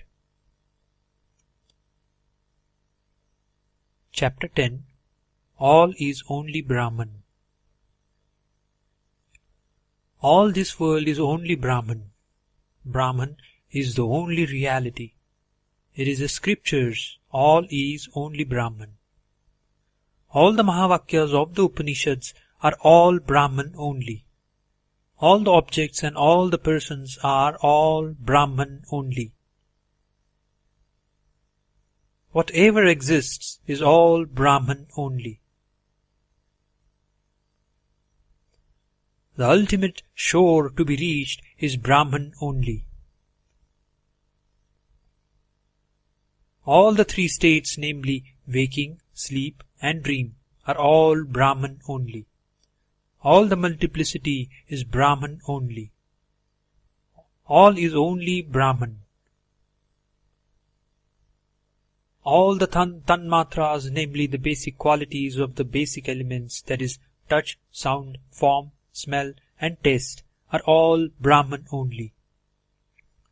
In the Mahavakya, that thou art, the words that, thou, and art are all Brahman only.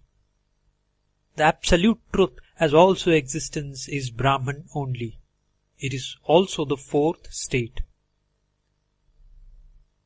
The individual soul shines like Lord Shiva through the good conditioning of the past. At all times, it remains as if ready to experience hell through the bad conditioning. It is the Brahman that appears like the senses, and it is that which appears as the objects of the world. All worldly activity is the Brahman. Everything is Brahman only. Brahman appears as the various external limiting adjuncts because it assumes various forms. When once a person realizes it all to be a delusion, nothing of this world exists in reality. The entire world is the Brahman. All the gurus and the disciples are all the Brahman. All achievements through sadhanas are all the Brahman. All the mantras, their repeated chanting, and all the activities are the Brahman only. Brahman alone is all that is pure. It is always easy of access. It is the truth of truths. There is nothing greater than the Brahman. There is no world apart from the Brahman. There is not even a blade of grass which is apart from the Brahman. All is Brahman alone. Any action other than the Brahman, anybody other than the Brahman, any mind other than the Brahman are all unreal. All is Brahman alone.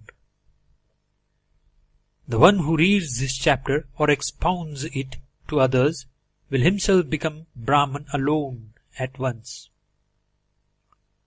End of chapter 10.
Sadhanas from Ribhu Gita by His Holiness Sri Swami Shantananda Puri Maharaj. Chapter 11. Summary of all systems of philosophy.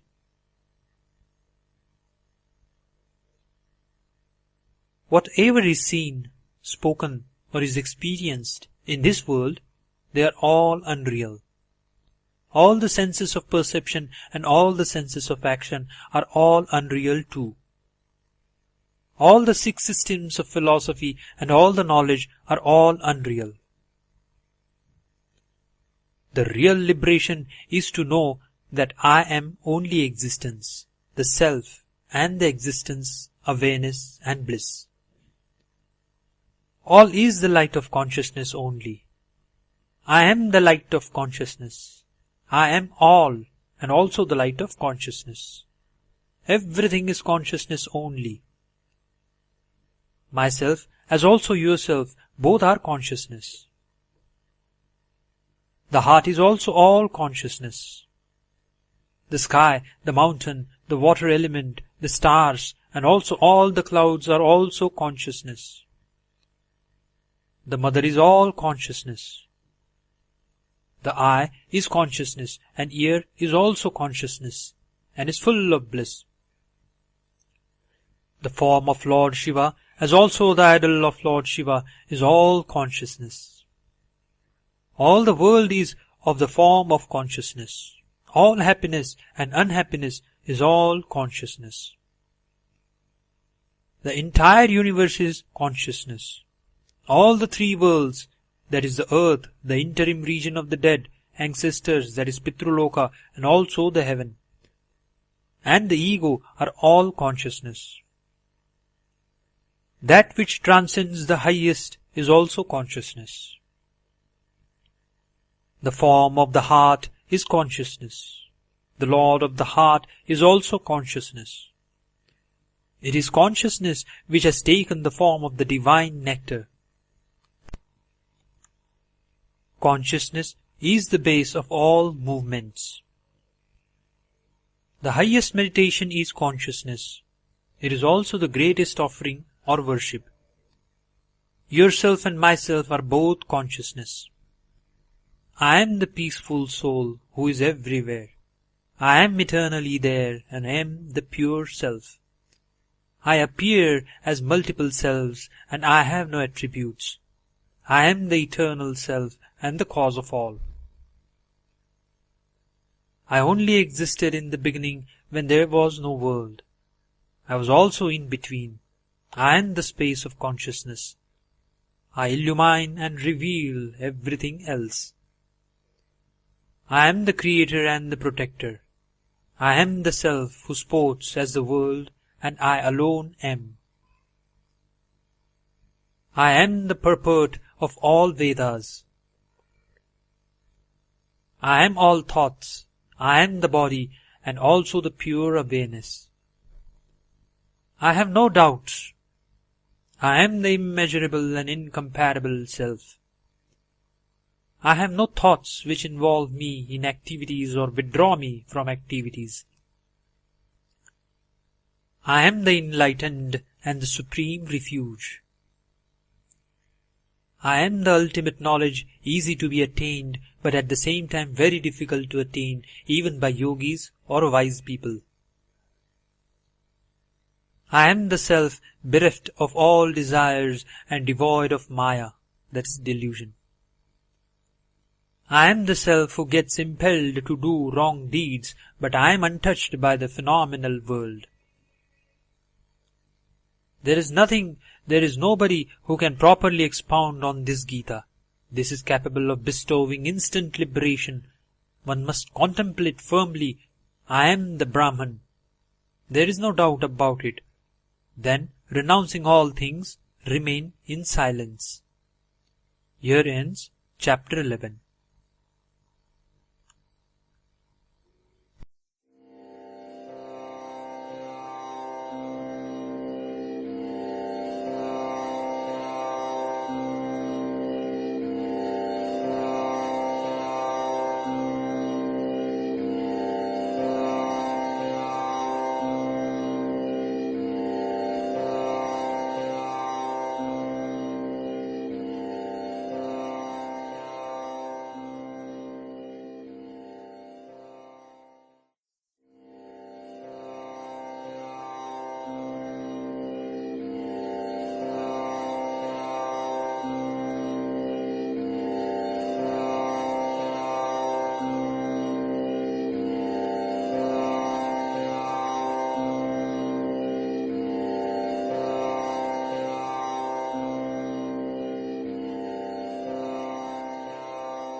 Sadhanas from Ribhu Gita by His Holiness Sri Swami Shantananda Puri Maharaj. Chapter 12. The Brahman and its Bliss. All is Brahman alone, and it is always full of peace. This principle alone is capable of giving instant moksha. Whatever is told in the Vedas or Upanishads, and whatever instructions are given by the Guru, it is all Brahman only. Whatever is told by the Guru, and whatever remembrance of Guru is done, and whatever be the type of yoga adapted for practice, it is all Brahman. Renouncing the mind amounts to a renunciation of all. The renunciation of the ego also is considered as renouncing all things. This sort of renouncing all is the greatest sacrifice and supreme happiness. It is the mind which constitutes the world. It is samsara, that is, the phenomenal world. The mind is always the sin. Mind alone forms various concepts. Mind is known as all. Renounce the mind, that is, destroy the mind. I am the space of consciousness, and you are also the same. This entire world is a vast space of consciousness. There is nothing else but the space of consciousness. Self alone is the sustainer of all the worlds. Self alone is the guide and guru of yourself. Self alone shines as multiple entities. The Self alone exists as the Supreme Self. The Self alone is eternal and perfect. I am only the Atman. There is no doubt in it. You and I are the Self. Everything is the Atman alone. I am the ancient being. I am the controller. I am greater than the greatest. I am the Parameshwara. That is Lord Shiva. I involve people in samsara and also take them out of it. I bestow happiness. I am the non-dual happiness itself. There is no reality other than myself. There is no consciousness apart from me. There is no other Brahman apart from me. This is all Brahman only. I am that should be the meditation. All this is told by Lord Shiva himself. Be convinced that this is the truth. Once you are convinced of it, you yourself become the Brahman. I am only the bliss. I have this knowledge only. With all effort, meditate on this, and you will be rid of the world. The entire world has never existed. The world is only a thought. Thought alone has become the world as well as the body. There is nothing called this world or other world. I alone am. I am the pure Brahman. All indeed is Brahman alone. The mind is illusory like the horns of a hare or like the son of a barren woman. Mind alone has become the samsara. Mind is the cycle of birth and death. Mind alone binds us. The mind is like magic. It is only thoughts. Mind is the great sin. I have no ego. That is the sense that I am the body. No sorrow, no defects, no joy, no intellect, no mind, and no body or senses.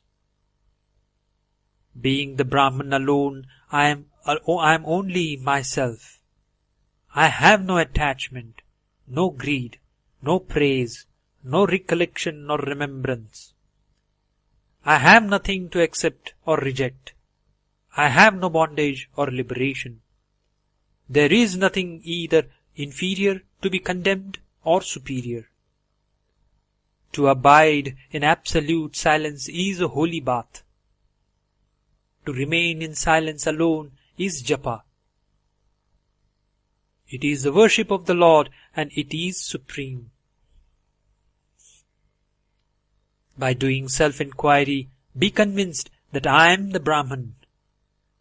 Japa or repeated chanting of mantra is only to sit in silence with the conviction, I am the Brahman. There is no doubt in it.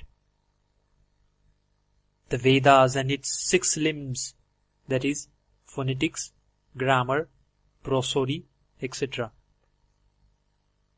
All the conclusions of the scriptures, the three inner sadhanas like hearing, contemplation and having the mind one-pointed are all unreal.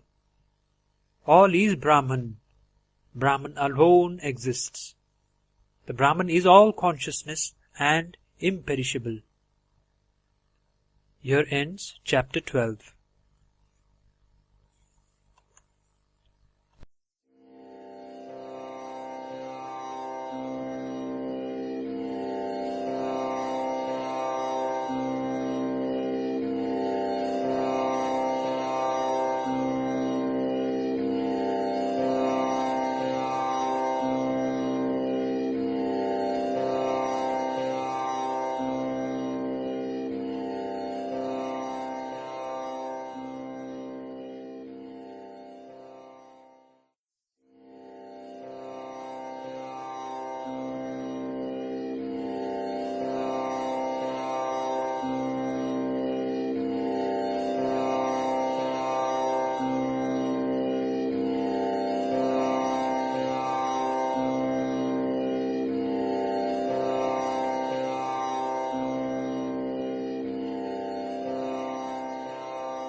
Sadhanas from Ribhu Gita by His Holiness Sri Swami Shantananda Puri Maharaj.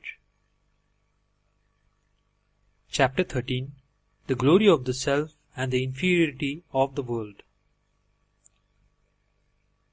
This experiential knowledge of the Brahman is externally easy and auspicious.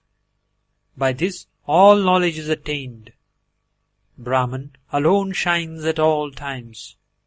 It is the greatest bliss. I am Brahman alone and take various forms, being objects of the world. Being the Brahman, I am the most beloved of myself. I am myself, the Brahman indicated by the Mahavakya, that thou art. I shine by myself and reveal others by my light. The individuality disappears in me, and I also take the form of Ishvara, the controller of the universe, that is like Shiva, Vishnu, etc. Brahman shines as the consciousness, as also as the insentient. When the Brahman does not manifest itself, we call it as insentient or jada. It is told in the Upanishads that the sacred syllable Om represents all, the absolute truth, the world, gods with forms, self, and the formless God. Brahman alone takes the form of the syllable Om also. I am the eternal self, but appears as unreal by nature. I am the bliss. I have no support. I am only the Brahman and nothing else.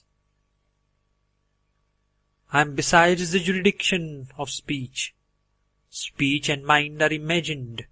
They do not exist in reality. I am the Brahman who is the self of all. I am absolutely pure.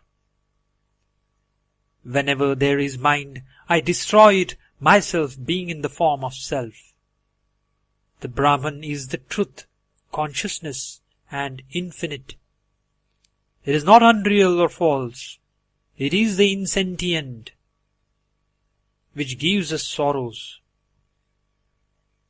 I am the Brahman without attributes, that is Nirguna, as taught by the Sadguru. The Brahman with attributes, that is like form, compassion, etc., is the relative, that is Saguna Brahma. I am the pure knowledge embodied. Always meditate, I am the one non-dual self. My form is blemishless and pure. While meditating, remain in your being or awareness. Just remain drowned in the feeling of existence as I am. Do not add, I am a man or woman. I am a doctor or engineer, etc. Always contemplate on, I am that. I am that. I am the Brahman. I am the consciousness. I am the consciousness. It is the truth that Brahman alone is all. This world and nature are not real or true. Leave off all thoughts of the world and its objects by always thinking of the Brahman, the ultimate reality. In due course, leave off that remembrance of Brahman also, but remain firm in your nature. Then leave off that firm form also, and remain only as the Self. Leave off that renunciation also, as also any differentiation as I and Self, etc. Envelop yourself with the Self only, and remain in your own Self. There is no doubt that all the world is only a thought, and nothing is real.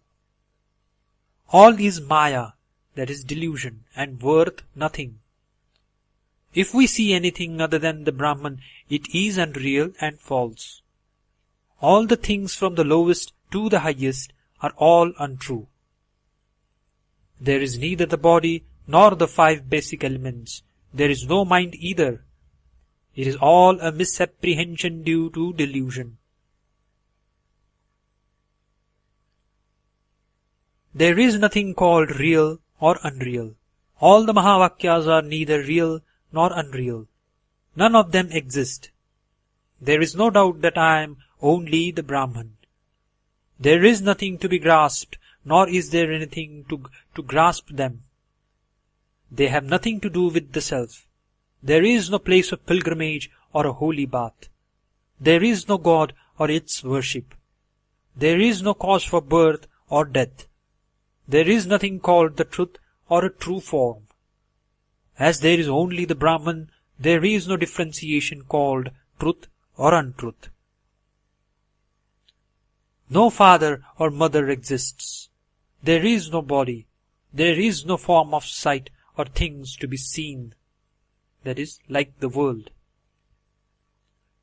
Here ends chapter 13.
Sadhanas from Ribhu Gita by His Holiness Sri Swami Shantananda Puri Maharaj. Chapter 14. Negation of Name and Form. I am the Brahman. I have no permanence. I have no refuge. I have no father or mother.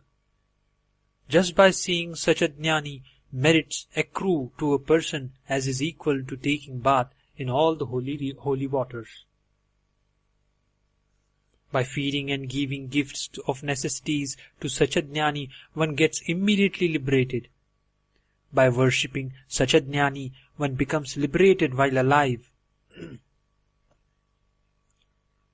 I am the Brahman and the Supreme Guru.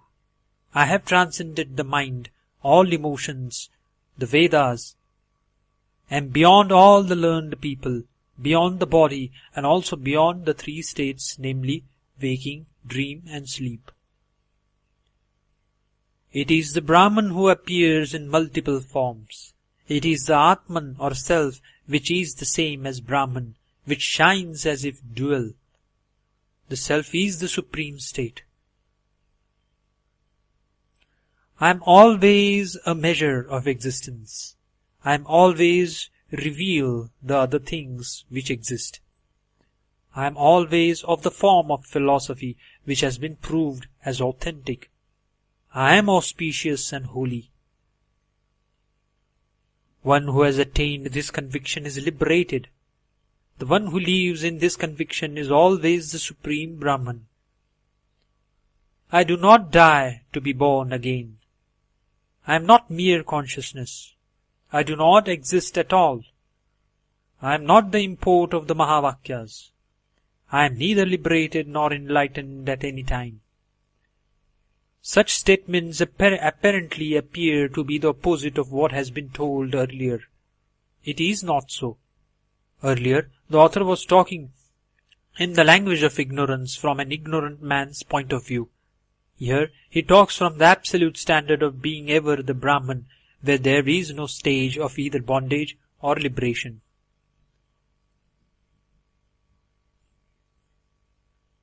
I am neither the sheath of intelligence nor the sheath of bliss covering the Atman. I am indeed the Brahman. I have no names or forms. When once we reach this stage of consciousness, we should now forget and abandon all that has been told in terms of name and form, just as we throw away a scrap of wood or unwanted stone. The names and forms are required till we reach a high state of consciousness. All the five basic elements like earth, fire, water, etc. are unreal at all times. Duality is adopted at the time of instructing a disciple. It is not there ultimately. Abandon everything and remain firm like a wall, meditating on I am the Brahman and I alone am.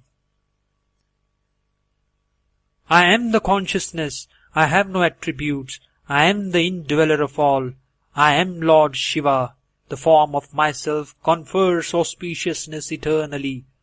I am always myself of the form of liberation. I am the Brahman, I have no name or form. With this conviction, abide in your own self. Here ends chapter 14.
Sadhanas from Ribhu Gita by His Holiness Sri Swami Shantananda Puri Maharaj. Chapter 15 Secret Instructions. The multitudes of people, the world, the various causes and effects, all these are only the Brahman. All the rest is unreal, but they are all existence, awareness, bliss. I am the constituent syllable, namely A, U and M of the syllable Om, also written as OM, based on pronunciation. This Om is nothing but Brahman, and the all constituent syllables are also Brahman. I am also the supreme Panchakshara mantra, that is Om Namah Shivaya.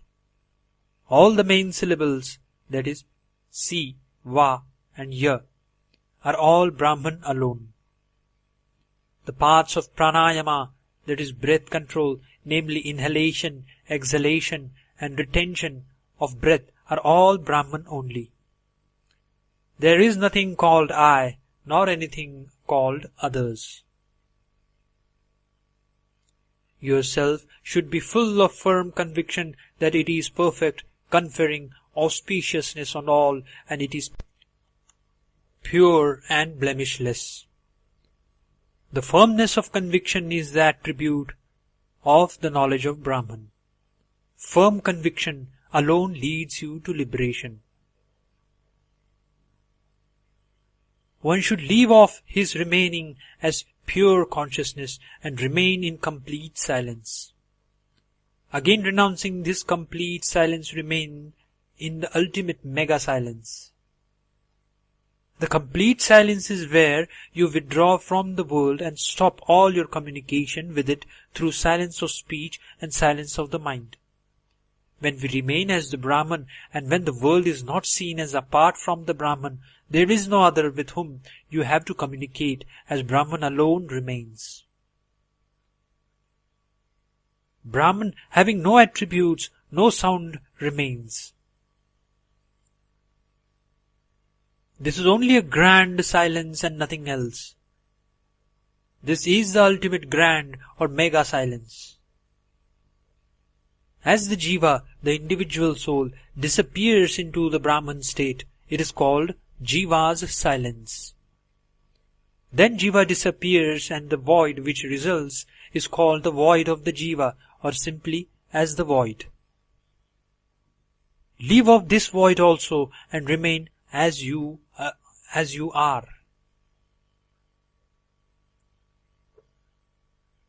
Anything beyond this state is indescribable and inconceivable. Nothing can be seen and nothing can be told. All is existence, consciousness, bliss. It alone is. The individual soul is nothing but existence, consciousness, bliss. As all is one consciousness, differences in gender as man or woman is not recognized on this path. Even a Brahmin, though he might have studied the Vedas, is not considered as a Brahmin, that is the highest caste, unless he possesses the knowledge of Brahman. Brahman alone is the thread that links those who are after liberation. The secret as expounded in this portion has not been told by anybody else except Lord Shiva to Ribhu. There is nothing like I or mine at all. There is also nothing like I am a jnani, that is, one who knows the final truth. I am pure, I am the form of Brahman, the bliss who was never born. These truths are my firm convictions which I will tell only once to the disciple who is intent on Brahmabhyasa, that is, a practice where one goes on remembering the Brahman. I am bereft of time and timelessness, self and non-self, and also achievement or non-achievement. I am all void and imperishable. I am the tenet of philosophy and utterly blemishless. There was never a time when I was bound, and hence never liberated. Having been convinced in this manner, at all times remember, I am the Brahman. By this alone you will certainly be liberated. I am the Lord Shiva. I am all consciousness. I am always auspicious. I am of the form of existence or being. I am liberated and beyond any words. That is, I cannot be described in any words. This is unhappiness. This is happiness. This world shines. I do not shine. I do not exist. All these things are not in me. I am pure consciousness, bereft of everything. I have no body at all, gross, subtle, or causal. This Brahman cannot be recognized as this, I, or by any attitude. When no doubt is left, the state of feeling I am the Brahman is reached. Blessed with this feeling, let you be happy when all doubts are set at rest. Let me leave the company of all and be merged in the self. Here, leaving all company means the conviction that I am the Brahman. Then automatically you are rid of the company of all other thoughts. The conviction that I am not the body, nor the vital breath, that is prana, nor the pair of opposites like joy and sorrow, heat and cold, etc. But I am the ultimate truth. The supreme self is called satsanga.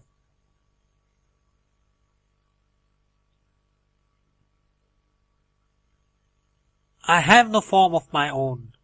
I am bereft of any thoughts or anxiety or concern. I am only you, that is the totality. To remain in this feeling is the real satsanga. I am bereft of all thoughts. I am beyond the form of death. I am the infinite being which has no limitations. By thus contemplating on the self at all times, we become happy and there will be no more rebirths. One becomes instantly liberated. By coming into a firm conclusion that all is Brahman, one goes into both savikalpa, that is differentiated samadhi state, as also the nirvikalpa samadhi, that is undifferentiated superconsciousness state.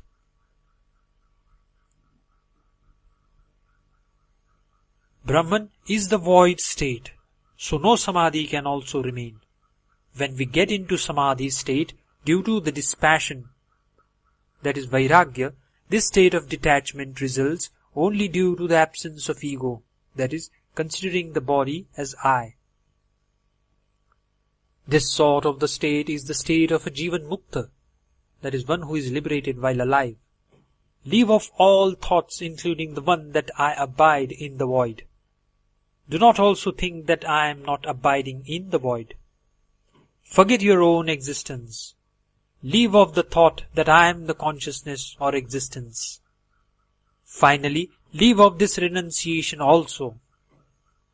Do not remember anything. Even a trace of remembrance will cause you great sorrow by involving you again in the big ocean of samsara and hundreds of rebirths. Here ends chapter 15.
Sadhanas from Ribhu Gita by His Holiness Sri Swami Shantananda Puri Maharaj. Chapter 16. Brahman is all. The entire body is all consciousness, including the gross, subtle and causal body. When I renounce my body sense, then also I am conscious. Neither one can say existence is Brahman, nor can one say there is no Brahman. There is neither being nor non-being. I am indeed consciousness only. Nothing exists. I am only consciousness. Real and unreal, cause, effect and doer are all non-existent. I only remain. There is no purity or impurity, not duality or duality, single or multiple. There is no past, present or future, equal or unequal, delusion or non-delusion. In the Mahavakya, that thou art, there are no words like that or thou, nor the merger of these two. I alone am. I am the Brahman. This world is the Brahman. It is supreme and imperishable. Gods like Shiva, Vishnu do not exist. Only I am. Nothing else exists on its own. The form seen by the eyes and sound heard by the ears is all Brahman. Nothing else exists. All is Brahman only, with the attributes of existence, awareness, bliss only. The entire world is only consciousness and bliss. Nothing remains separately. I alone am.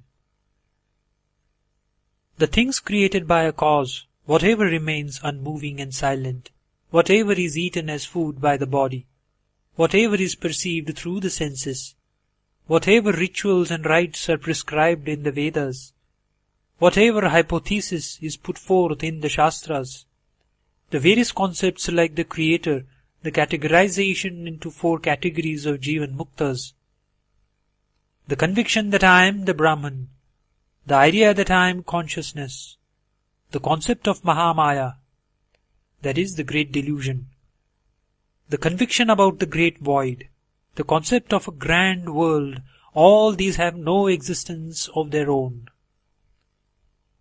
They are all Brahman only. All duality, as also all sorrows, are all imaginations of the mind only. Myself, all the three worlds, whatever is chanted mentally and all talks are all Brahman alone. The mantra that nothing at all exists and all is Brahman is the best of all mantras. The conviction that all is Brahman is equal to the elaborate worship of Lord Shiva. It is the best renunciation. It will liberate us of all body sense. Heaven and hell are delusive imaginations. Brahma, Vishnu and Shiva are all an illusion. Their worship is also delusory. The various divisions of caste, that is Brahmin, Kshatriya, the warrior, etc., and also the division like a celibate, that is Brahmachari, monk, etc., are all illusory. I am the true consciousness. All else is non-existent. By proclaiming it, you will be immediately liberated. What all has been told in this text so far are all non-existent, but the moment it penetrates your mind, you will get the conviction that Brahman alone is. The remaining portion of the chapter 26 of Ribhu Gita, which has been specially praised as the most important by Bhagavan Ramana. It has been titled in the text as the mind filled with the divine nectar of knowledge. I never existed, nor was there the imperishable being who transcends all the supreme.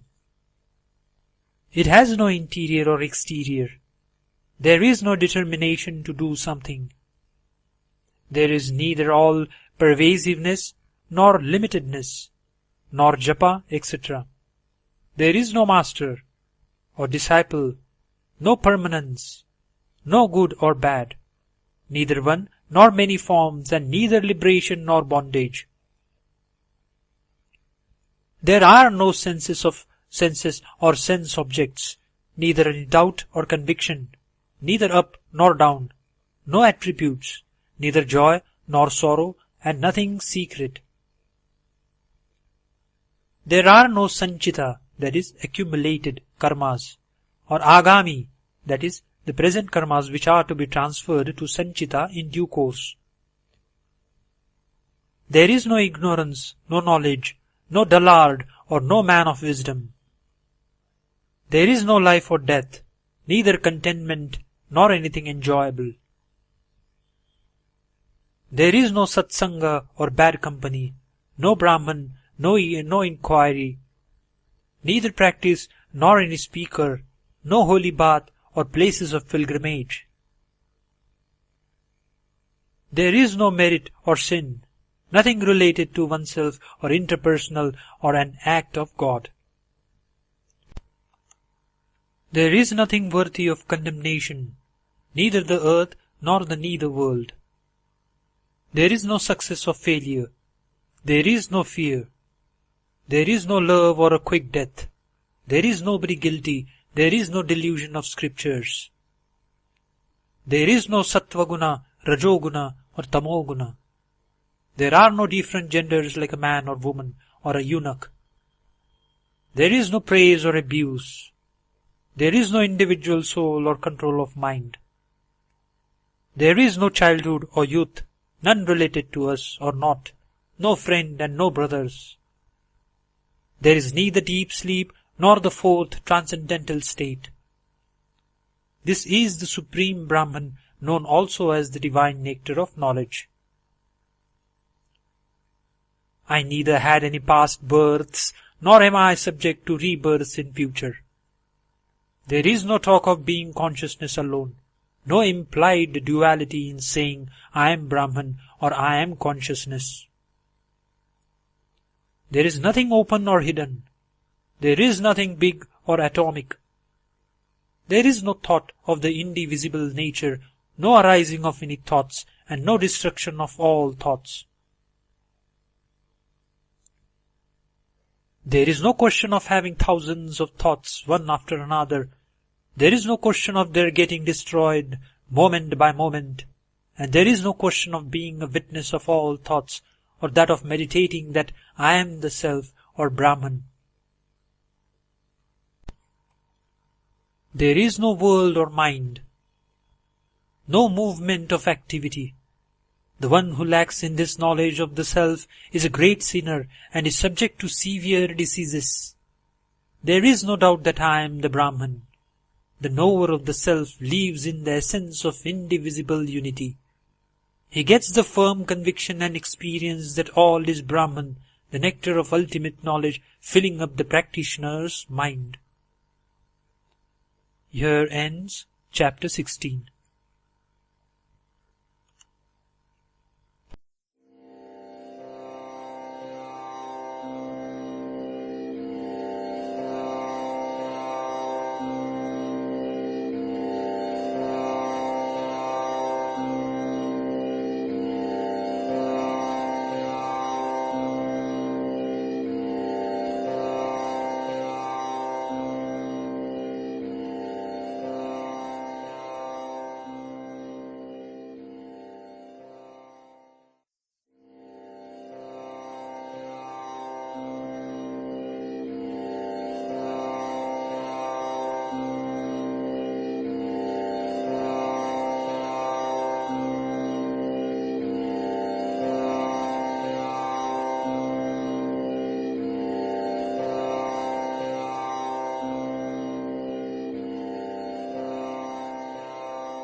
Sadhanas from Ribhu Gita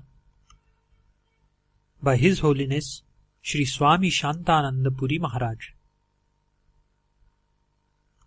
Chapter 17. The Self as Bliss having no other characteristics.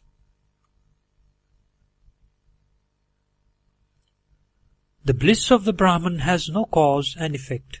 It is eternal.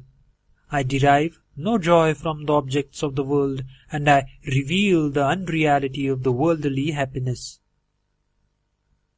I transcend the bliss one gets from the stage of no mind, that is, no thought. I am the bliss which comes from all, the undiminishing bliss, the bliss of consciousness, the imperishable, the bliss of the only reality, the supreme bliss, the instantaneous bliss, and the one higher than the highest.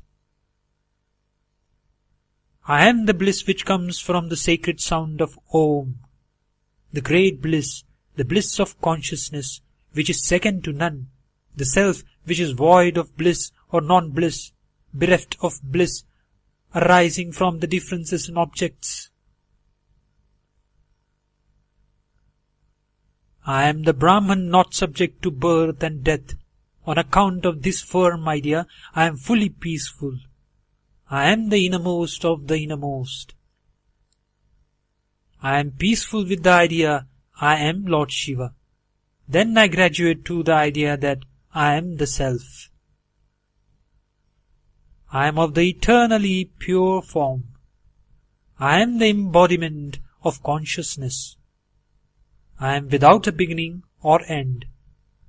I have no duality either in the beginning or at the end. I am the Supreme Brahman. I am what I am. Thus, always thinking remain happy in your own pure self. Be happy, be happy, be happy eternally. You are not different from the Vedas. There has never been an imagination. There is nothing called the mind. Mind exists as also is non-existent. This is because existence is the truth, but the forms of existence are false. So we cannot say that the world exists. I am the unlimited, that is, infinite one. I am always permanent. I have no thoughts. I am the Sadguru, that is the Guru who is the ultimate existence. I have no bodies. I have no activities. I am all the mantras.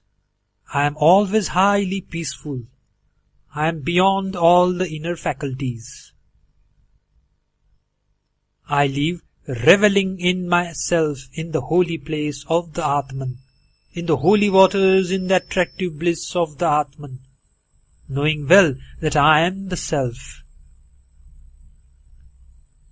I am the Self, I am the Self, that I am. I am not worldly, I am the Self of all. I am the Atman at all times. I am the eternal Self. Thus meditate on this always, and you will achieve your goal. The goal is ready there as the consciousness. Here ends chapter 17.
Sadhanas from Ribhu Gita by His Holiness Sri Swami Shantanandapuri Maharaj. Chapter 18. To be one with Brahman. There is no fear from a second person or thing when one gets awakened into the non-duality. There is no question of peace or lack of peace. This is the Brahman. May you become one with it. Where there is no resolution to do, and when there is no delusion and the mind has become no mind, may you become identified with that Brahman. Where there is no scholarship or learning, there is no one's own side or opposite side, that is in argument. When there is no defeat or non-defeat, become one with that Brahman always. Where there is no resting after getting liberation, where there is no form of bondage, where there is nothing called a permanent knowledge, become one with that Brahman only. When there is no dispassion, no misapprehension of Shastras, and where you remain as your own self, be always one with that Brahman. Where the mind does not rule over us, where the supreme happiness is, where the state of permanence is there, let you become one with that Brahman. That in which there is neither the frightening fall, nor the wealth of the heaven, nor the Brahmaloka, become one with that Brahman. Where no enlightenment has taken place, where there has been no misapprehension of the world, and where the forms of the various senses and other instruments of activity do not exist, become one with that Brahman. As nothing has happened, neither creation nor dissolution, as such neither ignorance nor enlightenment ever takes place. By knowing which everything gets liberated, after having which nothing else remains to be known, become one with that Brahman. By going on thinking of the Brahman in such terms and forgetting the world and the body, we become identified with that Brahman. When the self is ever content, there is permanent unchanging bliss, and when there is still peace, become one with that Brahman always. Where everything is in the form of consciousness only, where the bliss is flowing like an ocean, and where the Supreme alone reigns, be one with that Brahman always. Where the mind and the body have died, and where the memory has been dissolved, be one with that Brahman. Drowned in whom all efforts cease, drowned in whom one no longer sees the world, and drowned in whom there is no more birth or death, be one with that Brahman. Where the Supreme Brahman alone reigns, where the Supreme Self alone remains, and where the peace of having achieved the highest goal remains, become one with that Brahman. Where all the three modes, namely Sattvaguna, that is the quality of love, harmony, etc., Rajoguna, that is the dynamic quality of being engaged in some activity, and Tamoguna, that is the mode of laziness, procrastination, etc., are transcended, where it is naturally stainless and where it is always pure, be one with that Brahman. Leave off the association with the body just as if it is a corpse, a piece of wood, or a metal block.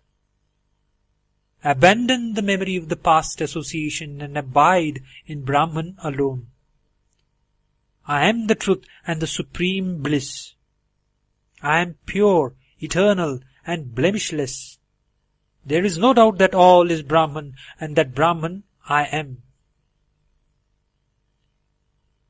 Internally, I have the pure knowledge.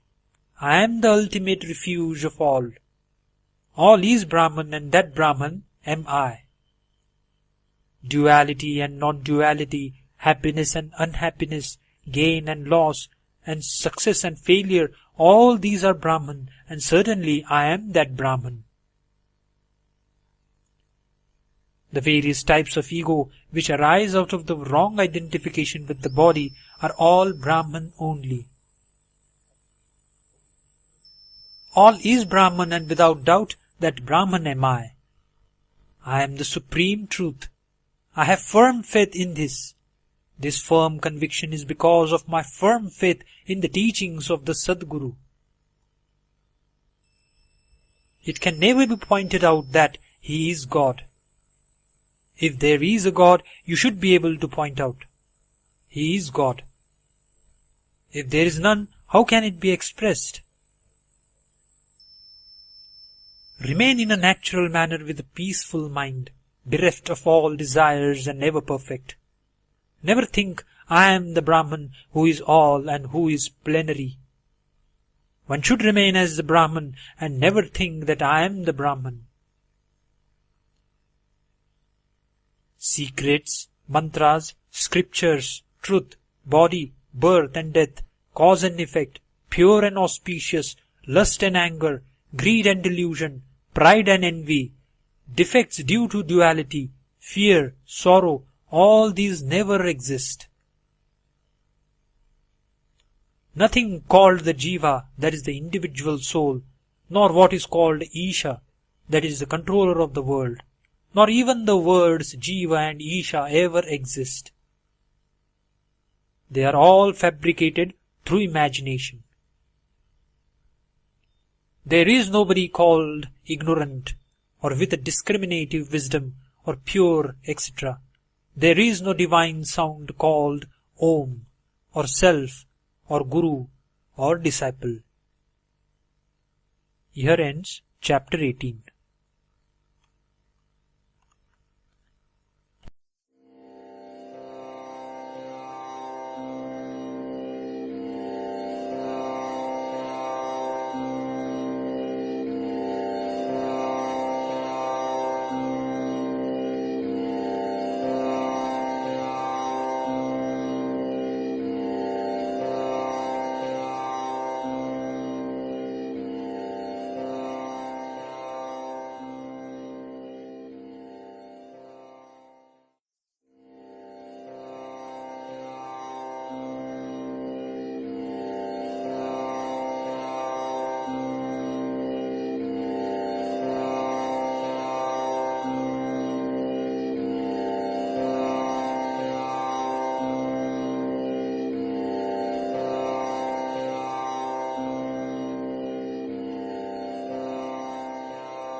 Sadhanas from Ribhu Gita by His Holiness Sri Swami Shantananda Puri Maharaj.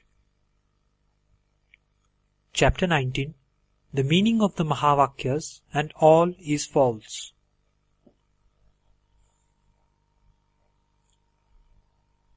There are four important Mahavakyas, axiomatic mega statements, each one from one of the four Vedas, that is Upanishads. The first is Prajnanam Brahma, that is consciousness is Brahman. My innermost consciousness is Brahman, and the entire world is only knowledge. The import of Prajnanam is the Jiva, that is the individual soul, and by Brahman is indicated Ishvara, the Lord. The entire statement denotes their union, which is the one indivisible, all-pervasive essence.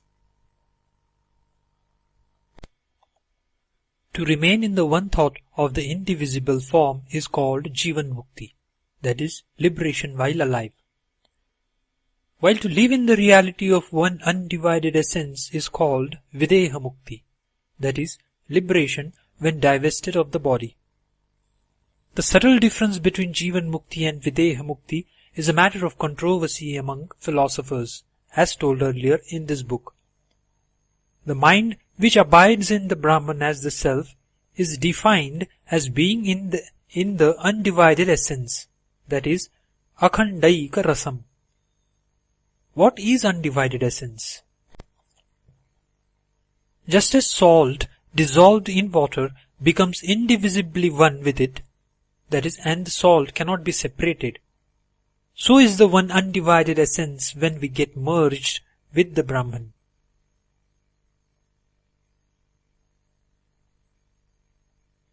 Videha Mukti. First, come to a state of total void by leaving off all thoughts including the I. Then, leave off the ego that I am the body and come to the conclusion that I am the Brahman, who is the witness of all. There are three stages in vogue. 1. Dvaita Vritti, that is, the first is being rooted in duality. Here the ego, I am the body, remains. 2. Sakshi Vritti, that is, the firm conclusion that I am the Brahman, the witness of all, remains. 3. Akhandaika Rasa, that is, one should attain this state, that is Videha Mukti, and become one with it. For this purpose, the second Mahavakya, Aham Brahmasmi, forms the training ground. It is meant for repetitive practice. This Mahavakya should be meditated upon, subjecting it to reasoning and reflection. Aham refers to Jiva, that is individual soul, and Brahman refers to Ishvara, the controlling Lord.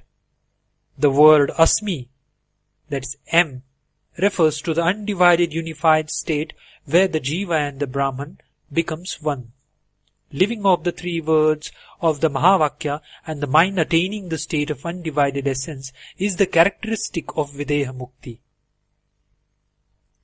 One should now continuously meditate on the Supreme Self that, without doubt, I am the Self, the undivided essence. The third Mahavakya is Tattvamasi. Here, Tat represents the Lord, that is Ishvara, and Tvam represents the Jiva, or individual soul. Asi represents the unified state of the undivided essence. In one categorization, the first Mahavakya is called Lakshana Vakya, a statement which gives the characteristic of the Brahman, while Aham Brahmasmi is Anubhava Vakya, a statement of actual experience. Tattvamasi is called Upadesha Vakya, where the Guru gives the instruction. The Guru tells the disciple, you are Brahman. You are the undiminishing consciousness. You are existence, consciousness, bliss. You have the conviction that you are the one with the indivisible essence. The one who tells his disciple in this manner is the Supreme Guru. The disciple who gets the conviction that I am Brahman becomes the Supreme Self. the one who says, "You are the Brahman," is your Guru. As thus, you are the Brahman, you are the Sadguru too. The one who is convinced of his Sadguru's instructions definitely gets liberation. The one who listens to the Guru's words, the Mahavakyas, that process is called Shravanam, that is listening. To reflect on these words through reasoning and logic is called Mananam, that is reflection. Renounce all forms of renunciation as also the fourth, that is Turiya state. To abandon walking, sleeping and dream states and to maintain in the Samadhi state, that is superconsciousness, as only the Brahman, the consciousness is called Sakshatkara, that is realization of the ultimate truth. Ayam Atma Brahma is the fourth Mahavakya. It is called Nirdesha Vakya, that which points out that the self is the Brahman. Here, the Brahman means the undivided essence. Ayam means the Jiva, that is undivided soul. Asmi means to remain united with the undivided essence. Renouncing everything as void, be convinced that I am the Brahman. There is no doubt. I am the existence, consciousness, bliss. Merging the I with the transcendental truth, abide as yourself. All this world is a great untruth. It never exists.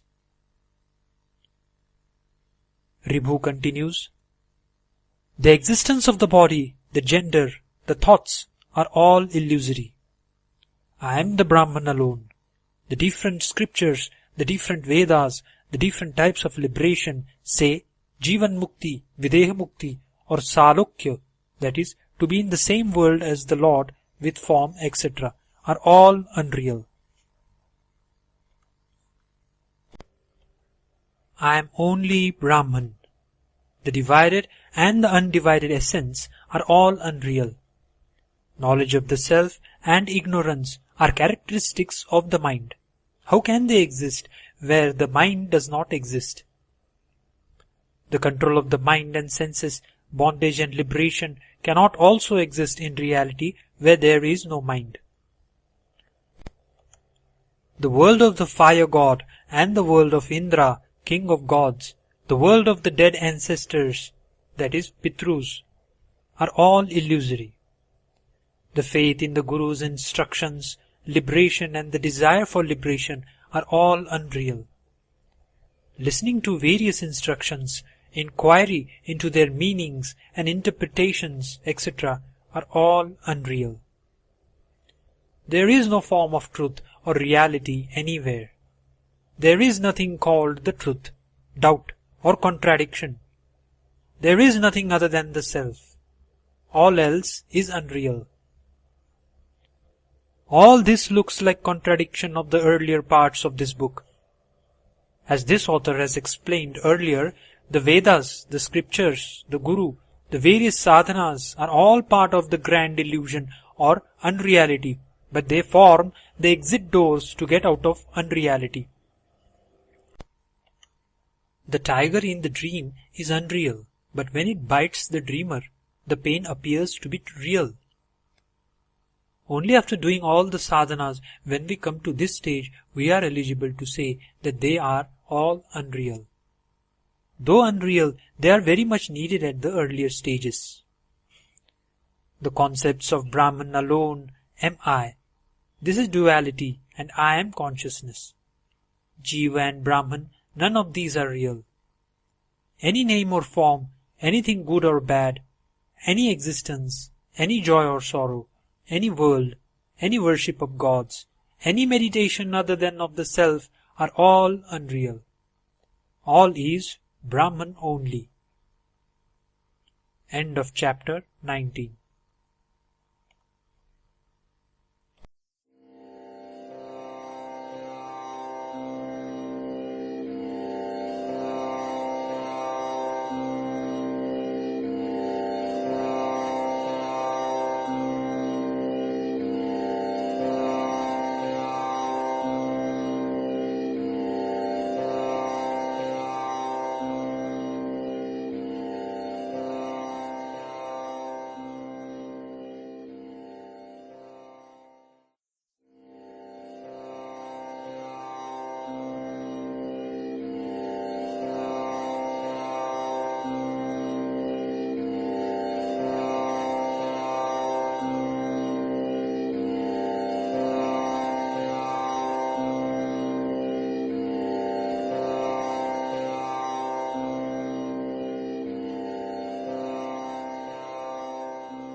Sadhanas from Ribhu Gita by His Holiness Shri Swami Shantananda Puri Maharaj.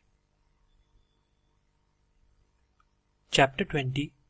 The form of existence, consciousness, bliss, and examples as to how all is unreal. I am only the Self, the Para-Brahman. I am only the state of existence and bliss. This world was never created. I am indeed the Self and am not unreal. I am the supreme, unmoving Guru. There is no time or world. They are only the erroneous imaginations. I am the non-dual bliss.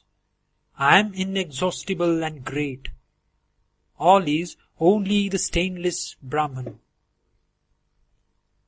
I am the only light. I am bereft of accomplishment or failure. I am of the form of the indweller of all, and hence all witnessing. All is Brahman, transcending all moods like Sattva-guna. Always be convinced that all is Brahman. Brahman alone is existence, consciousness, bliss, and is all pervasive. It is in the form of all. Brahman alone is existence, consciousness, bliss. It is undifferentiated. It remains as if in many forms. It is eternal, still, and undiminishing. Brahman is the Satchit Ananda, and neither performs any activity nor does it remain still. It is the substratum of all. It is greater than the greatest, uncreated, and beyond the tattvas, that is, commonly considered as 24 cosmic principles, which are considered as 26 by some and 32 by others, etc. Brahman is always in the form of the Guru. Brahman is always real, eternally free, blemishless, and the only one who is in the form of permanent bliss. Brahman is Satchit Ananda. It transcends all, is beyond all limitations of time, space, and objects. Is pure and enlightened. There is neither any concept of the world nor any form which can be seen. All thoughts are unreal. The world which is an effect of thought is also unreal. Now Ribhu gives 64 examples from daily life, that is, events which are absurd and can never happen at all, and says that if such events can ever happen in this life, then only this world can exist as a reality. A few of these examples are narrated below as samples. 1. If one's thirst can be quenched from water seen in a mirage. 2. If a man can die being bitten by the snake when he mistook the rope for the snake. 3. If it were possible to do all cooking by using the green trunk of a banana tree as firewood. 4. If a crow can find food in an imaginary, that is not real, forest. 5. If a person who has died more than a month back comes back alive. 6. If the milk milked from a cow can be put back into the udder of a cow. 7. If the Mount Meru can be tied up and moved by the fibers of a lotus stalk. 8. If a fish can go inside a lotus bud and remain there. 9. If a lion can be killed by a mosquito. 10. If all the three worlds can be contained inside the cavity of an atom. 11. If a person blind by birth can evaluate gems and find out whether there are any defects in them. 12. If the eclipse can be seen when Rahu alone is there without the sun or the moon. 13. If a plant comes out of a fried seed and grows. 14. If there can be a reflection in a mirror without any object. 15. If an elephant can be born out of a ram's womb. If only utterly impossible events such as illustrated above were to happen in reality in the world, then the world also will have a real existence. Otherwise, not. Here ends chapter 20.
Sadhanas from Ribhu Gita by His Holiness Shri Swami Shantananda Puri Maharaj.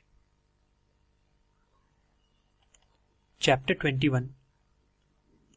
Meditation on the Brahman. Ribhu continued, O Nidagha, my disciple, all this world is the Self alone. I am the Supreme Self who can never be harmed. I am free from all thoughts and bereft of all joys of the world, that is, which are unreal. I am the embodiment of time, action, world, duality, the seer and seeing. I am just consciousness, ever free. I am not a limited individual soul and have no bondage. There is no sadhana called Shravanam, that is listening, and there are no 6 signs or formulae for interpreting a sentence or a verse. No such world as the one we see exists. Our failure to inquire into the reality of the world involves us in great sorrows and fear. There is no existence of an individual soul, that is Jiva, or a world or a grand illusion called Maya, and of any differences between the Guru and the disciple. Brahman alone is the entire world. There is nothing else other than the Brahman. All this multiplicity represents the various forms assumed by the Atman only. Duality is all false. The mind, that is thoughts, is the only phenomenal world and there is no other world. If the thoughts are destroyed once for all, never to rise up again, the world also gets destroyed. Mind and the thoughts alone form the world, and they have taken the form of the ego, that is, I am the body. Daily you should meditate, all knowledge is ever Atman only. I am the Great One. The world is all Atman.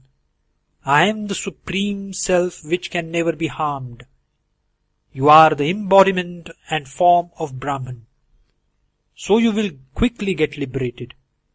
Only you should always, to the exclusion of all other thoughts, meditate, I am the Supreme Self and nothing else.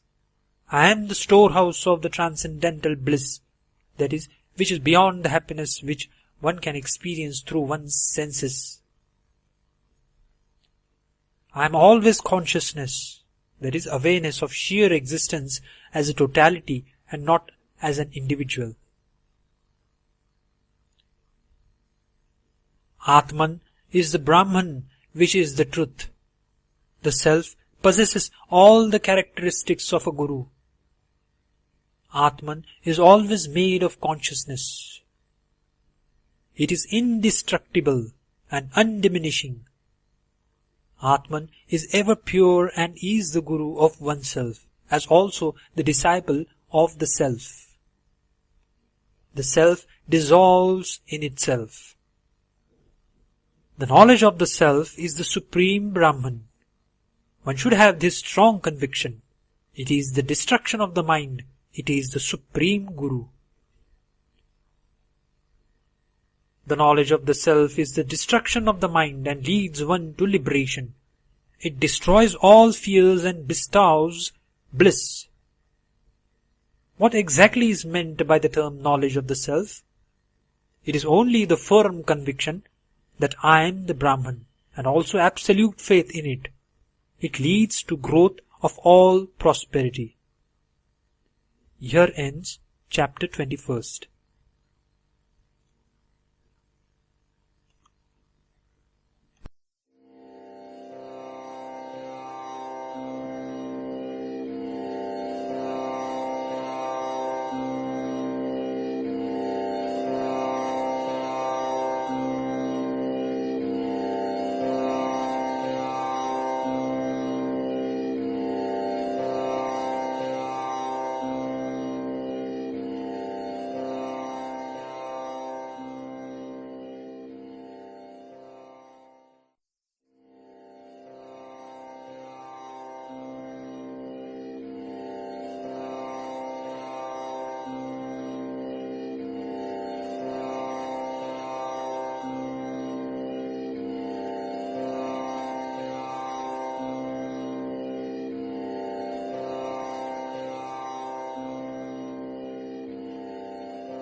Sadhanas from Ribhu Gita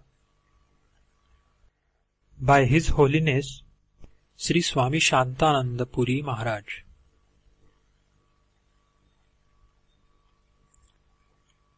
Chapter 22. All concepts on Brahman and world being a void.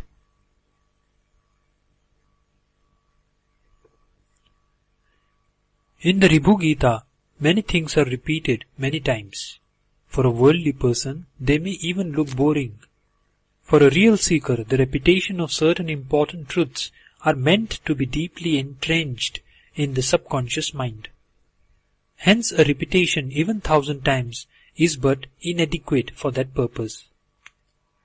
Similarly, there are many direct contradictions. At one time, it is said that Dhamma, that is control of senses, and Sama, that is control of mind, are both Brahman, only which is existence, consciousness, etc. In another place, it is said that Dhamma and Sama have no existence, and they are false. It only means that these practices are all Brahman only, and their existence as Brahman is true. Nothing else has an independent existence of its own separate from the Brahman. All those forms which make them look separate are all false from the ultimate point of view. This entire world looks as if it is something to be seen because of the conditioning of the mind. It does not exist in reality. The Atman, the Supreme Self, that is Paramatma, and Jivatma, the individual self, none of these exist separately. Always meditate like this. None of the following exists in reality. I am the body. I have no form. I have the ultimate knowledge. I am of the form of cause and effect.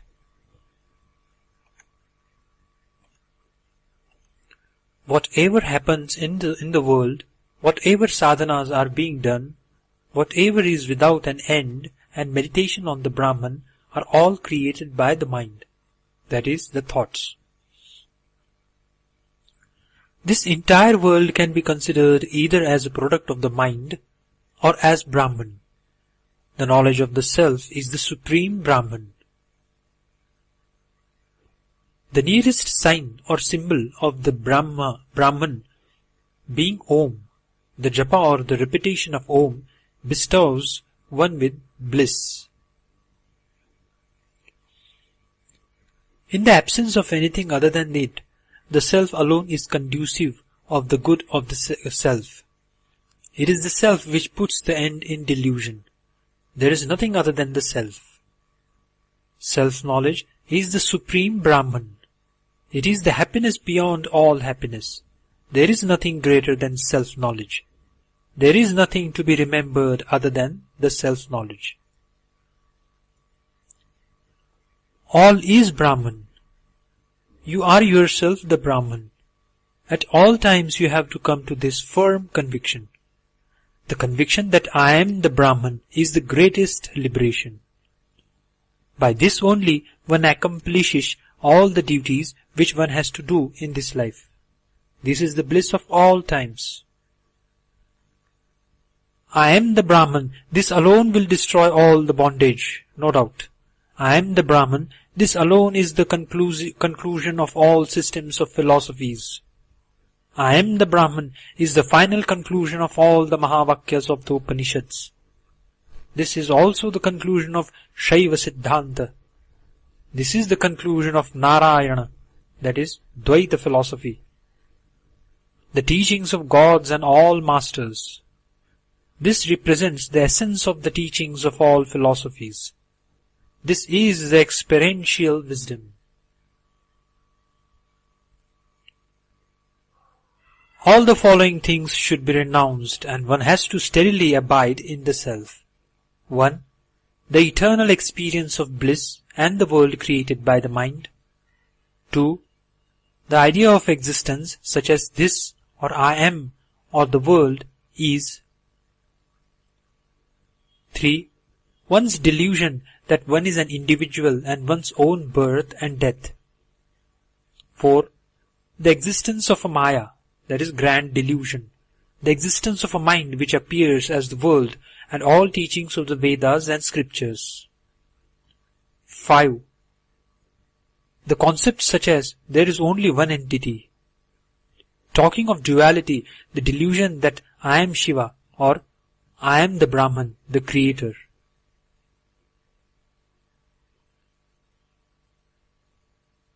6.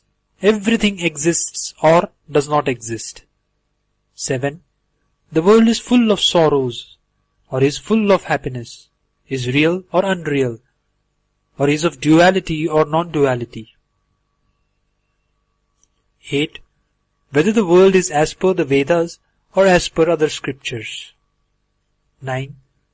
Whether the world is full of evil or righteousness. 10. All this world does not exist.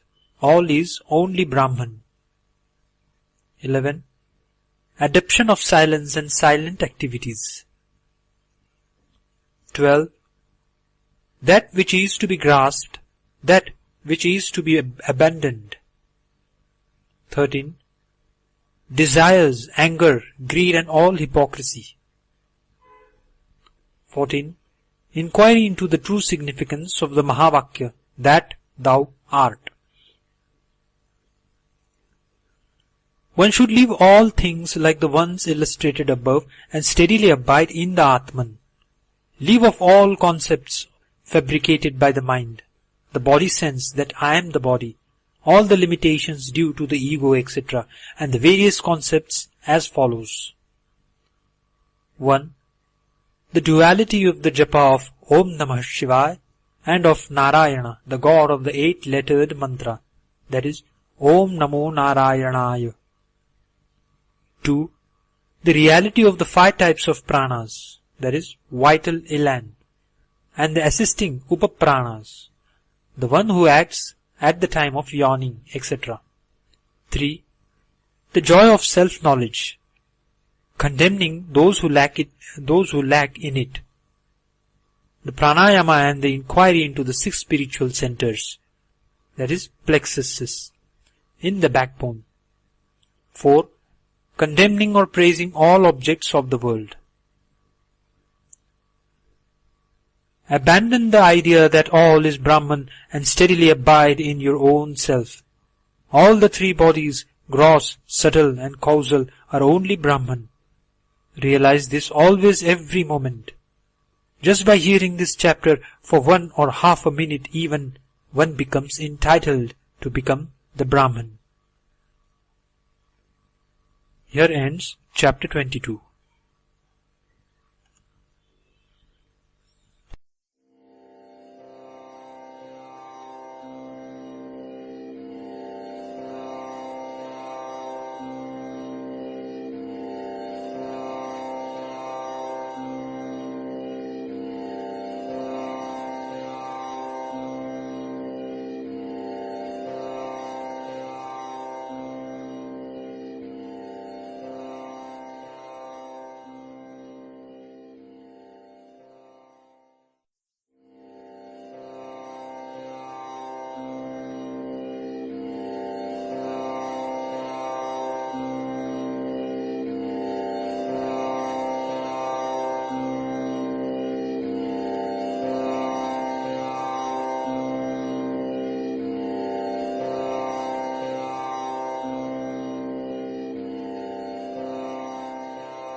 Sadhanas from Ribhu Gita by His Holiness Sri Swami Shantananda Puri Maharaj.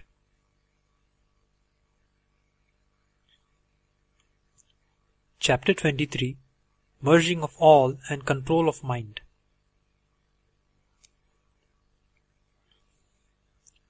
Meditate that I am that Brahman who is all consciousness, beyond the three modes, that is Sattva, Rajas and Tamas, transcending all people and all states, that is waking, dream and sleep, and inexhaustible.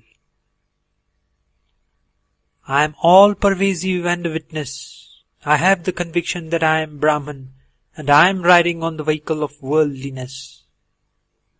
This means I can direct the vehicle to go wherever I want, and I cannot be ruled by it. My nature is free from all worldliness. My Jivatma is free from all worldliness. All my associates are free from worldliness. All my inquiries are free from worldliness. All myself is free from worldliness. It is the mind which has become the world. It is the samsara, that is the phenomenal world, which binds people. All the merit and sin belong to the mind. All sorrows, duality, desire, lust, anger, the knot of the heart, the worship, meditation, mantra, delusion, the grasping, intellect, fear, Vedas, past actions, the fourth transcendental stage, all these get destroyed. By going on meditating on the Brahman, you get the conviction that I am the Brahman. Renounce that conviction also and abide in your own nature as the Brahman. Remain with the idea that I am the eternal Brahman. There is only the Atman which remains undifferentiated. The non-self never exists at all. I am only the Atman. This entire world is Brahman only. Nothing else exists. Have a firm conviction of the aforesaid statement and be happy always. The entire world is Brahman. Now leave the word God and see and remain in Brahman alone. Similarly, after being convinced that I am the Brahman, leave off I. That is, when I is renounced, M also goes away. Then everything gets dissolved in the Brahman automatically, like a lotus falling from the hand of a sleeping person. By constant inquiry into Brahman, come to a firm conclusion that all is Brahman. All multiplicity is Brahman. Be convinced that the following is all Brahman. 1. The attitude of I. 2. The discrimination between the permanent and the impermanent. 3. The appearance and absence of objects. 4. The divisions of merits and defects. 5. The experience that I am liberated. 6. Time and timelessness. 7. The experience that I am an individual soul. 8. The concept or understanding that all is Brahman. 9. The statement that none of the objects of the world are real. 10. Worship of other deities. 11. The idea that I am the body. 12. The conviction that I am the Brahman. 13. The concept of the Guru and disciple. 14. The concept of the existence of the mind, intellect and ego. 15. The concept of the 5 basic elements like earth, fire, water, etc. 16. Maya, that is the grand illusion, individual ignorance, the body, the individual soul, the concept of the gross things, the aggregate of the individuals, etc. 17. The subtle, the individual, aggregate, and the individual ignorance. The great saints have thus told us that all is Brahman only. Abandon everything inside and meditate or go on thinking, I am the Brahman. With this, all the teachings of Ribhu to his disciple Nidhaga are over.